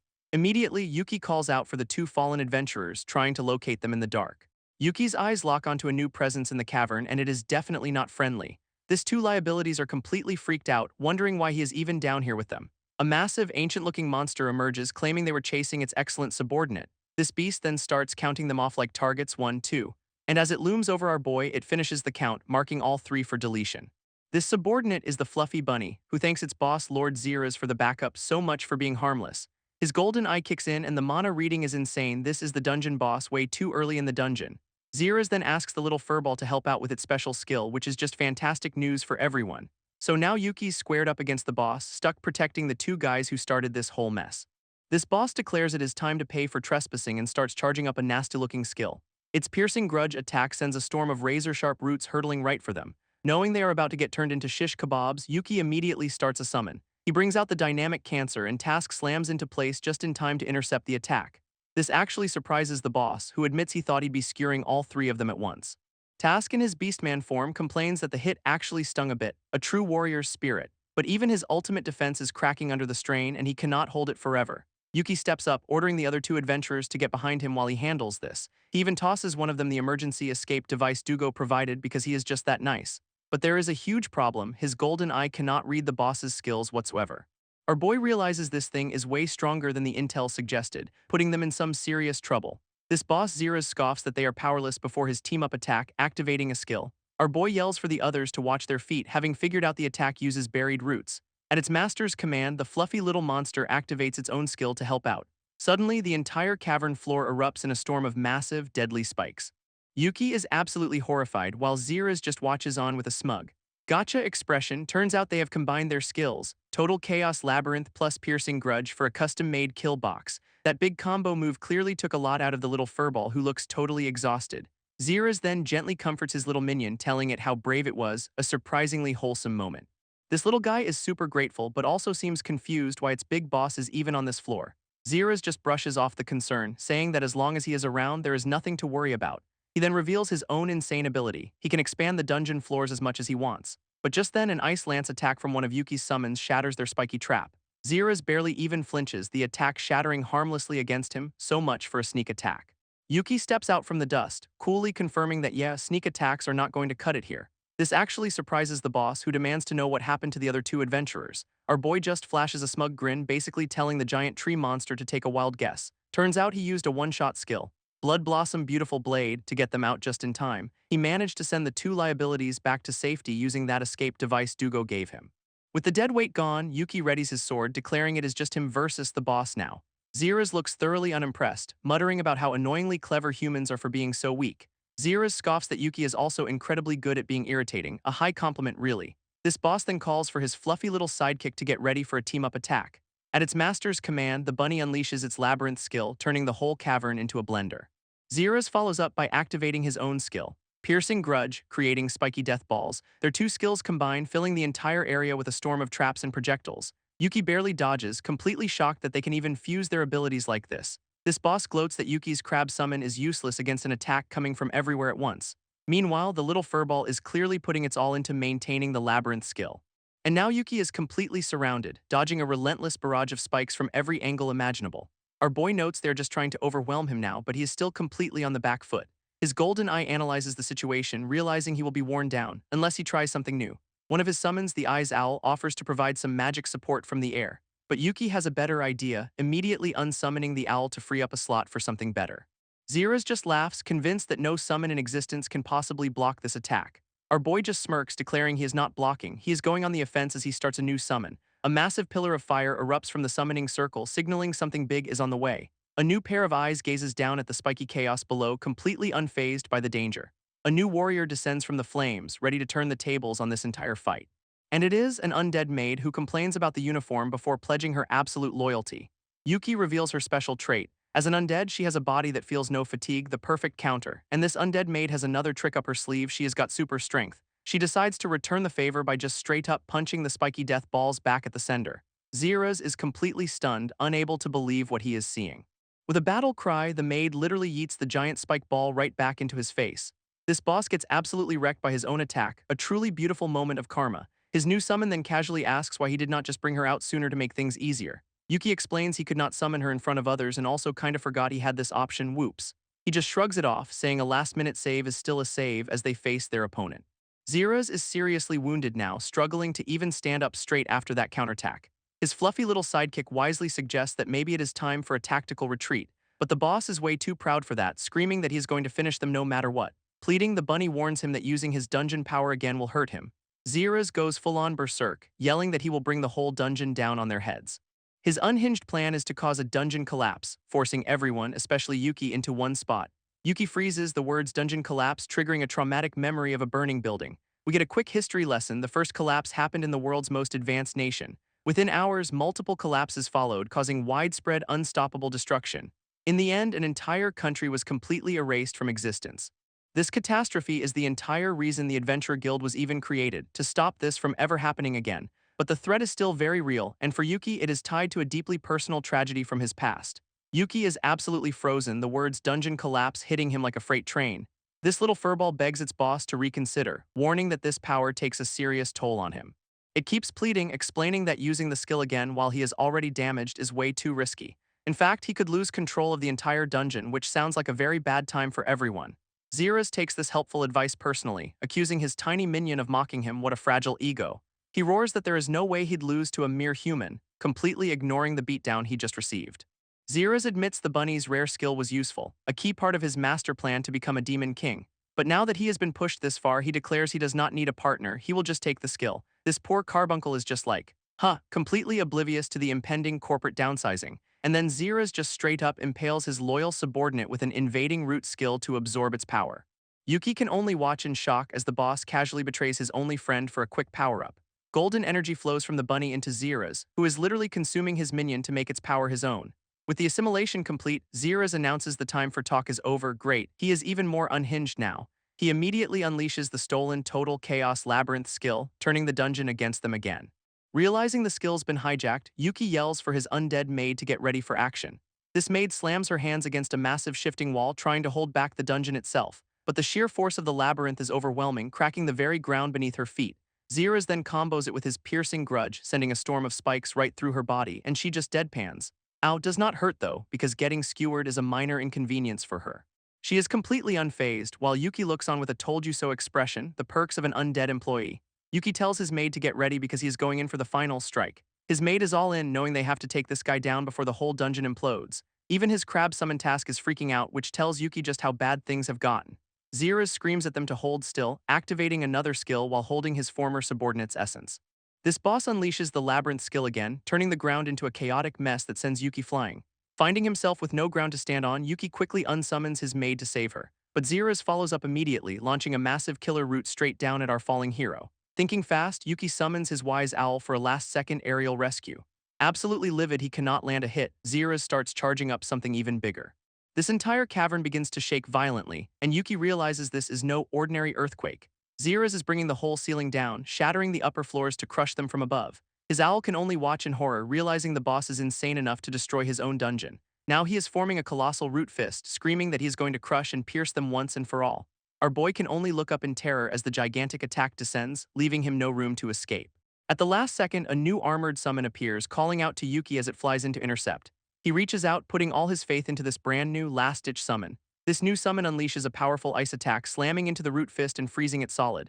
Zeras' ultimate attack is completely shattered, frozen and broken by the counter. This boss's glowing eye just stares in disbelief, completely stunned that his final move was just shut down. Left standing in the icy aftermath, Zeras roars into the empty cavern, demanding to know where Yuki vanished. Yuki catches his breath after that insane escape, finding himself with a new, robed companion. This guy explains he only saw the other two adventurers make it out, so he knew something was wrong. In a quick flashback, we see him heroically rushing back into the dungeon all by himself to find Yuki.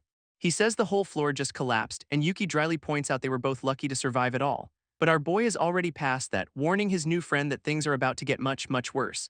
This robed dude mentions hearing about a boss on a low floor, completely missing the bigger picture here. Yuki spells it out for him, they are not just fighting a boss, they are facing a full-blown dungeon collapse. And just like that, the guy's casual concern turns to pure, unadulterated panic. Yuki admits he wants to handle it, but it is not going to be a quick fix, much to his companion's confusion. This robed adventurer explains that nobody really understands collapses, except that clearing dungeons * usually prevents them. Once a collapse starts, it is an unstoppable disaster that wipes out everything, leaving no survivors to even report it. Our boy clenches his fist, knowing just how dangerous this situation has truly become. He flashes back to Zeras' tantrum, confirming the boss's threat to bring it all down was definitely not a bluff. His new ally agrees but drops some terrible news: all the S-rank heroes are busy fighting demon kings. We get a quick montage of the top-tier adventurers, all conveniently unavailable for this particular apocalypse. Yeah, they are all off on their own epic quests, leaving the B-team to handle the end of the world. Basically, all the big guns are out of town, and it'll take way too long to call them back for help. Yuki just grits his teeth, deciding they will have to make do with whoever they can get right now. This robed guy scoffs, pointing out that most adventurers are just mercenaries who will not risk their necks for free. He then looks at Yuki with a new respect, admitting that selfless heroes like him are a dying breed. Yuki's mind is racing, trying to figure out how to stop a world-ending catastrophe. His robed ally suggests the boring but sensible plan: report to the guild and start evacuating. Our boy just tells him to go ahead and make the call, playing along for the moment. This robed dude then decides to try and reach his captain, hoping their comms are not totally dead. He pleads with Yuki not to do anything reckless since nobody even knows if this can be stopped. Yuki just nods agreeably, totally not planning to ignore every single word of that advice. Of course, the second the guy is gone, he is like, yeah, no way, I am just waiting around. He admits charging in would be stupid, but he has already got another, probably equally stupid idea. It clicks for him that Zeras and even his crab summon knew exactly how to trigger a collapse. So he decides to get some answers from a much more knowledgeable source, one of his own summons. This new summon, a regal-looking demon lord type, just looks down at him with absolute boredom. With his analysis eye blazing, Yuki demands to know everything about how dungeons and monsters work. This demon lord seems intrigued, confirming Yuki wants to learn the secrets of his kind. He agrees to talk, but only because Yuki charging in blindly would be an even bigger headache for him. Yuki cuts right to the chase, asking the million-dollar question: what actually causes a dungeon collapse? His summon explains that while there are many paths to disaster, the final trigger is always the same. A collapse begins the moment a dungeon boss completely loses control of their own domain. This is news to Yuki, as the demon lord explains dungeons are unnatural spaces that burn insane amounts of mana. To keep everything running, the boss has to literally sacrifice their own life force to sustain it. And to avoid that fate, they find other methods to power the dungeon. Like, for example, using humans. This demon lord explains some bosses fail by overextending their power, spilling his wine like a total slob. Others get too ambitious, creating a dungeon with more mana than they can possibly sustain. And when that delicate balance breaks, he shatters a wine glass to make his point very dramatic. This entire dungeon just implodes, taking the whole pocket dimension with it. It clicks for Yuki that those disasters that leveled a country are just the aftershocks from these collapses. His summon confirms it, explaining they have to carefully manage their dungeons just to survive. In Xerxes' case, he has been spamming his dungeon morphing skill, putting a massive strain on himself. So the Demon Lord's advice is simple, just wait for Xerxes to self-destruct, problem solved. Yuki, being the hero, immediately shoots that idea down, much to his summon's confusion.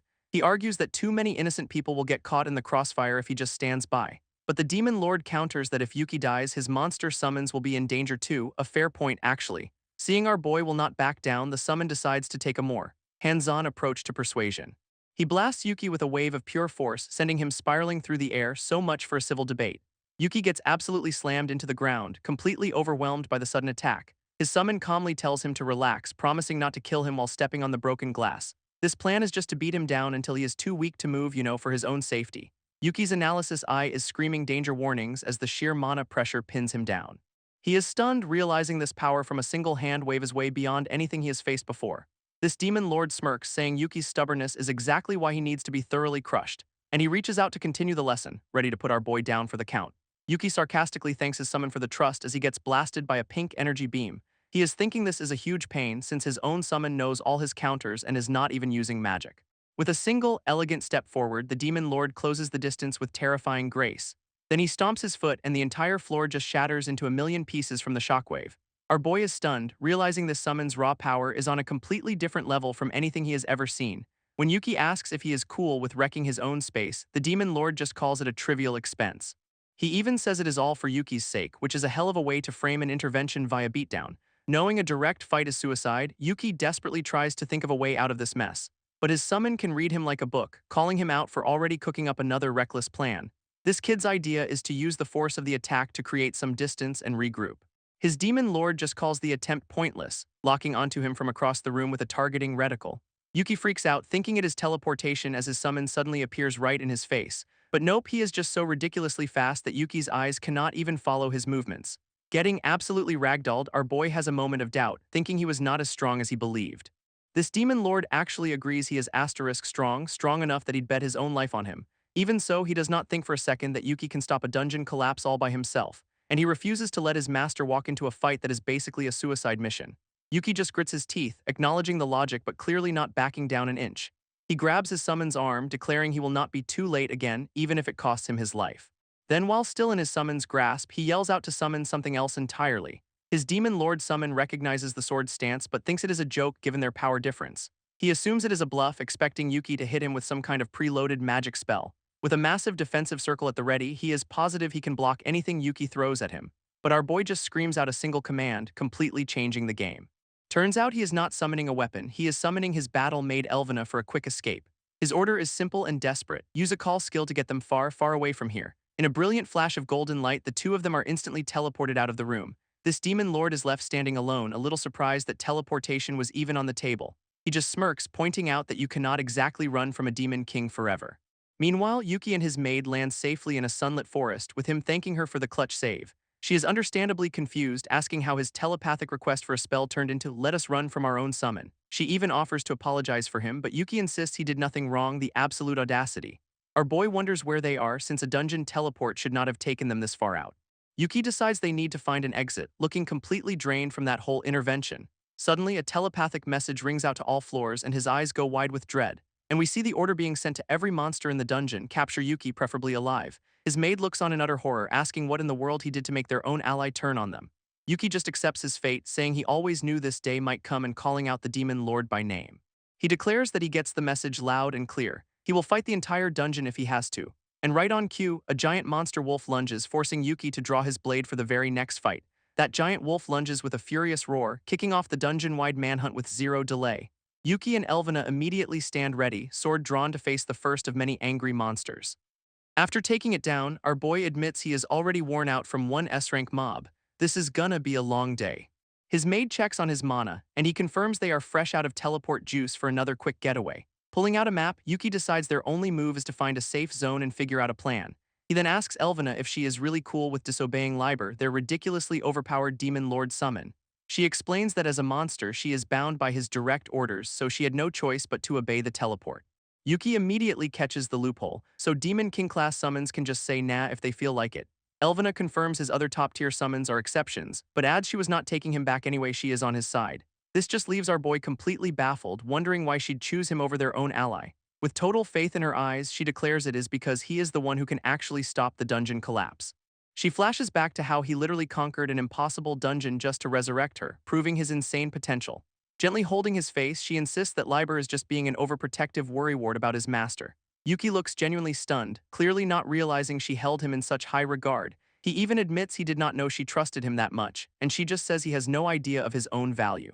Suddenly, a new voice cuts in, agreeing with her as a pair of fancy shoes steps into the frame.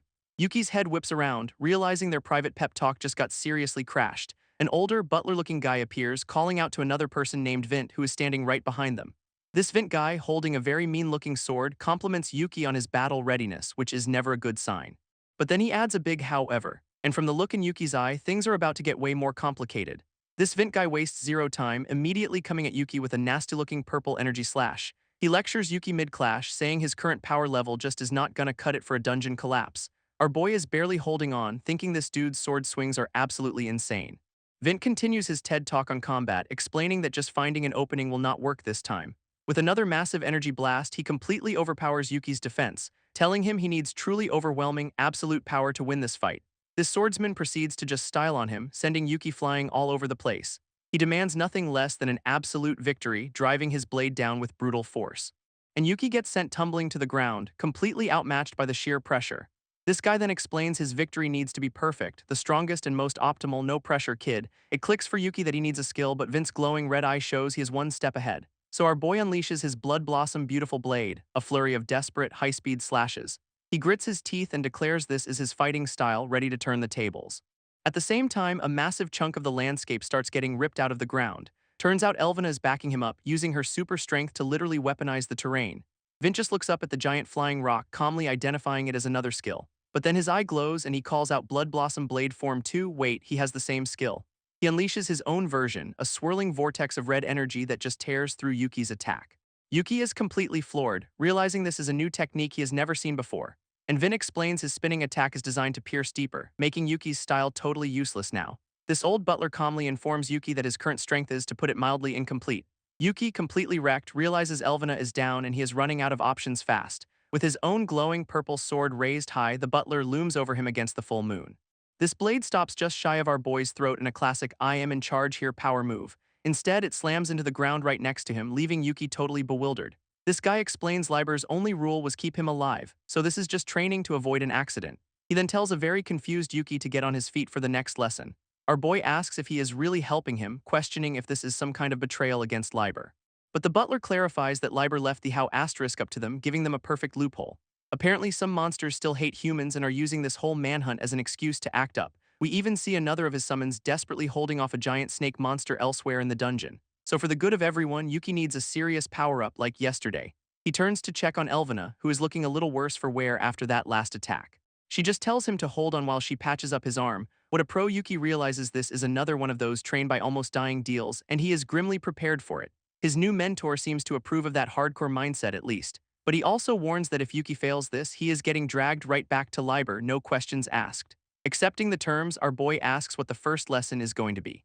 This butler's eyes glow red as he gives a simple, terrifying command, level up. And the ultimate goal is to get strong enough to use multiple summons at the exact same time. Yuki immediately calls out the flaw in this plan: you cannot level up inside your own dungeon. His new mentor agrees that raw stats are a no-go, leaving our boy wondering what he is even supposed to do. But skills are a different beast entirely, he explains, since they get stronger through pure combat experience. It clicks for Yuki, who recalls mastering his own sword style the exact same way by fighting for his life. So the butler clarifies the real mission: level up his summoning asterisk skill, because apparently skills have levels too. His eyes glow with intensity, demanding Yuki push that skill to its absolute limit and then break past it. And his grand training plan is, simply put, a monster mosh pit. This goal is to survive stronger fights against an overwhelming number of monsters, a classic what does not kill you approach. Yuki, already looking a bit scuffed up, just grins, totally on board with this insane training regimen. He looks at his old summons, thanking them for bringing him back and promising to fight alongside them. One of his demon summons cracks his knuckles, declaring it is asterisk his turn to smash everything for a change. Another maid summon, May, pops in, volunteering to handle all the healing, both physical and mental. Our boy realizes her arrival means they have brought in the whole crew for this little party, and the butler confirms it with a smirk. They have summoned an entire floor's worth of monsters just for him. This is the maximum number of monsters May can keep healed, creating an endless wave of opponents. In human terms, he calls it a monster house, which is a very polite way of saying exp farm from hell. Elsewhere, another summon grumbles about taking orders from the old guy but agrees to help her cute disciple. She offers to lend him one of her rarest reference books, activating a call skill with a sly look. A glowing green book appears as she casts Live in Library, a skill we have definitely never seen before. And Yuki is instantly teleported to a strange, purple-hued space, completely bewildered by the sudden change of scenery. His librarian summon reveals this whole pocket dimension is powered by a legendary time magic book. She explains the time dilation, 3 hours outside is 3 full days of training in here. This butler adds they have brought in the best monsters for the job since they are on a serious time crunch. Yuki immediately clocks this as a monster house, the kind of room that is basically a death sentence. But with a bloody grin, he says this nightmare scenario is exactly what he needed. What a psycho. Igniting his blade with purple energy, he declares he is going all out from the very beginning. He then launches himself into the fray, eyes locked on his targets with fierce determination. Our boy becomes a whirlwind of slashes, carving through the endless wave of monsters. Amid the chaos, he reflects on how he used to hate all monsters with a passion. It is a bitter memory of the dungeon collapse that killed everyone at his orphanage, which does not stop him from getting absolutely decked by a massive beastman in the present. He thinks about how his perspective shifted after making contracts with Liber and being saved by Elvina. A quick montage flashes through all the summons who have trained and supported him on his journey.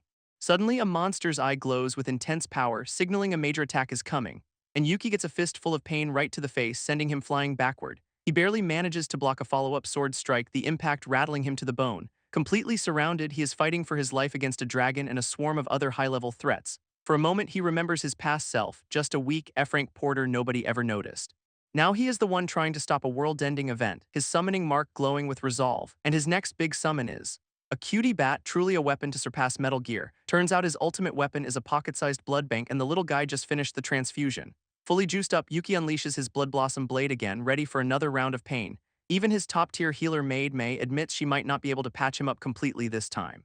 This butler, however, is seriously impressed, acknowledging that Yuki has finally mastered the sword style. So naturally, he decides to get serious too, activating the exact same skill to show him how it is done. This two of them launch into a high-speed aerial duel, a blur of red slashes against a purple void. Yuki grits his teeth, barely holding his own against his mentor's overwhelming power. He flashes back to his core motivation, a desire to protect both humans and monsters. With renewed fire in his eyes, he screams that he is going to get even stronger. But a massive summoning circle engulfs him, signaling the end of his training session. And suddenly we are back in Liber's throne room, who looks mildly surprised to see him. Yuki appears before him, and the demon lord mockingly asks if he came back quietly. Liber even taunts him, asking if he got scared for his life, which is so not Yuki's style. But our boy shuts him down, declaring he is here to make a deal, not to surrender. He recalls their original contract, where he basically said he'd just use Liber for humanity's sake. Now, though, he sees his summons as comrades and family, not just tools. He announces he wants to protect monsters just as much as humans, leaving Liber speechless. Taking a firm step forward, Yuki proposes they completely redo their contract. This time, he wants a partnership built on equal terms, not a master-servant deal. He vows he will not die, promising to use every tool at his disposal to protect everyone and survive. Yuki lays it all out, vowing to protect both humans and monsters with everything he has. Liber just stares back, completely unfazed by this grand, emotional speech. And then he just bursts out laughing because, of course, the ancient demon lord finds this hilarious. He calls Yuki a spoiled brat who just wants his selfish wishes granted. Talk about a mood killer. Suddenly he is furious, roaring that Yuki has not changed one bit since they first met. This demon lord warns that if he keeps this up, he is just going to lose everything he cares about. Our boy just calmly replies that he will not let that happen, completely unbothered by the theatrics. In fact, he gets right up in Liber's face and says he is going to use him to achieve his goal. That declaration seems to finally get a reaction, as Liber's eye widens in genuine surprise. Yuki clarifies his one goal is to clear the dungeon collapse, and he will use Liber's power to do it. He is not messing around this time, promising to make full use of him, not half-heartedly like before. Extending his hand, he proposes their new contract. They will protect everything together as partners. Yuki lays out the terms. If Liber does not help, the dungeon gets cleared and all his followers die anyway. Liber just smirks, pointing out this is basically the same kind of threat he used on humans back in the day. Our boy's eyes narrow, asking if Liber is now threatening humans in return, a little pot-kettle situation here. This demon lord seems genuinely amused, noting how much Yuki has grown to be able to talk to him like this. He grabs Yuki's hand with a predatory grin, getting way too close for comfort. Liber agrees to be used but warns him that failure is absolutely not an option on the table. With total confidence, Yuki promises to show him exactly how to properly use a Demon King. And just like that, an emergency quest is issued. The dungeon collapse has been detected and a team is being sent in. Back at the guild, it is total chaos as the advanced team reports back from the dungeon collapse. A massive screen confirms the worst. The dungeon's entire internal structure has warped drastically. This guild receptionist is turning people away, explaining all normal operations are suspended for the emergency. But of course, Yuki strolls in looking like a shonen hero and declares he is taking the quest. She is completely stunned, recognizing him as the guy who was actually there when it all went down. Trying to stop him, she says to wait because they have already called in an S-rank adventurer for this. And speak of the devil, some new guy with a flair for dramatic entrances appears in a purple flash. This guy casually offers to share a dungeon he just cleared and asks where Yuki's partner is. He then asks with a smug look if our boy is really planning on tackling this all by himself. Our boy is totally floored, recognizing this S-ranker as someone named Kunnan. Without waiting for an answer, Kunnan just grabs him with some shadowy magic and announces they are leaving. In a flash of blue light, they are suddenly standing right in front of the dungeon entrance, leaving Yuki bewildered. Kunnan smugly explains it is a special S-rank magic tool that lets him teleport to any dungeon he wants. What a flex. He formally introduces himself as Kunnan, the guy the guild sent to team up with him for this mission. And then immediately pulls a power move, declaring he is the leader and Yuki better follow his instructions. This guy claims that with Yuki on the team, their combined strength is like 100 people, which is optimistic. They step inside to a completely warped, hellish landscape and Kunnan immediately notes the map is useless. He says a shifting dungeon is one thing, but the report mentioned a named one whose skill is the real headache. In response, Yuki just activates his keen eye skill, getting a read on the situation himself. Kunnan is completely blindsided, recognizing the skill as a monster tamer's, and he thought Yuki did not even have a class. Kunnan asks Yuki to pinpoint the named one they are hunting in this chaotic hellscape. Our boy just needs a general direction, covering one eye to focus his monster tamer skill. A massive golden eye of Sauron fills the sky as he activates his skill to scan the area. He immediately calls out a pack of creepy eyeball roses hiding behind a tree and a lone straggler. With the locations confirmed, Kunnan just holds up a hand, signaling he has heard enough. This S-ranker then starts gathering blue energy, preparing to cast his own call skill, and summons a swarm of icy fist bait monsters, which are basically flying piranhas made of pain. These icy fish immediately tear into the rose monsters, which do not seem to enjoy the experience one bit. Yuki's shocked, recognizing the bait magic, but noting it is supposed to be a close-range attack. He asks if Kunnan somehow modified the spell to extend its range, which is a pretty big deal. Kunnan seems impressed by his knowledge and immediately challenges him to show off what else he has got. As if on cue, a giant fire-breathing bird monster swoops in to join the party. In response, Yuki whips out his massive purple void saber to meet the fire with pure anti-magic. This S-ranker realizes Yuki is not just countering the element, he is straight-up nullifying the magic itself, but their little skill showcase is interrupted by the entire dungeon starting to violently shake and crumble. Yuki looks up in horror, realizing the dungeon is actively reconstructing itself around them. From the shifting walls, a massive, monstrous form begins to emerge with a terrifying roar. Our boy's first thought is dragon, but his glowing eye tells him that is not quite right. It is actually using the dungeon itself as a body, controlled by some kind of plant magic. Kunnan puts it all together, the other monsters were just lookouts, and now it is time to take down the main event. This dungeon flesh monster roars, lashing out with a dozen meaty tentacles. Kunnan immediately sets up a magic net, telling Yuki to handle the offense while he plays defense. This S-ranker asks if Yuki can break its stance, claiming he has got the perfect follow-up. Our boy just needs 1 second, already prepping a summon to do the heavy lifting, and his big play is Dynamic Cancer, a pair of giant green crab claws, because why not? This crab monster immediately complains about being overworked, but Kunnan's got no sympathy. With a furious snarl, the dungeon beast lunges forward to crush them both, but the giant crab claws manage to grab it, completely halting its momentum. Impressed, Kunnan tells him to move fast before the thing can regenerate its body. So he summons his own ace, calling forth the Ice Kingdom with a dramatic pose. Yuki watches in awe as the entire floor freezes over, courtesy of some high-speed ice magic. Kunnan explains this move buys them time and stops the boss from pulling the same tricks again. Suddenly, Yuki is having a minor meltdown, much to Kunnan's complete confusion. With a smug little smile, Kunnan takes back his earlier command about being the leader. Our boy immediately thinks he messed up, asking if he was not strong enough for the plan. Quite the opposite, Kunnan admits he is seriously impressed by Yuki's skills and swordsmanship. He tells Yuki to just act on his own judgment from now on, which is music to our boy's ears. Yuki points out this is weird, since Kunnan is famous for his super precise party commands. This guy explains he is usually stuck giving orders because nobody can actually keep up with him on the front lines. And Yuki finally gets it. Kunnan has not even been fighting at full strength this whole time. With a new understanding of his own strength, Yuki steels himself for what is coming next. Kunnan just smirks, asking if our boy can finally keep up without needing his hand held, and Yuki flashes back through his whole journey, realizing he has actually closed the power gap since the beginning. This S-ranker says that is just what the job class means, and Yuki confirms he knows exactly what to do. Suddenly, the mana density spikes, and they both realize they have finally reached the dungeon's final floor. Yuki's eye flares gold as he confirms their target. A named one called Zira's is right inside. So Kunin starts laying out the game plan, asking if Yuki knows a spell called Time to Sell. Our boy is all over it, explaining it is a time-based spell that traps a target in a slow-motion subspace. Impressed, Kunin reveals that is his ace in the hole, the entire reason he was deployed for this mission. This strategy is simple: hit the boss with the spell, buying time for evacuation and for other S ranks to arrive. But there is a catch: the spell has a long cast time and a pathetically short range. Yuki immediately gets it. His job is to create the opening Kunin needs to land the hit. Kunin gives him the exact timing, saying he will start casting 180 seconds after the fight begins. 3 minutes? As they are processing this, a massive presence makes itself known just ahead. A heavy footstep echoes through the chamber, cracking the stone floor beneath them. This whole room shakes violently as the boss finally decides to show up for its own party. From the shadows, a hulking silhouette emerges in front of a massive set of doors. This Beastman boss seems surprised they made it, boasting about how fast his skill usually works.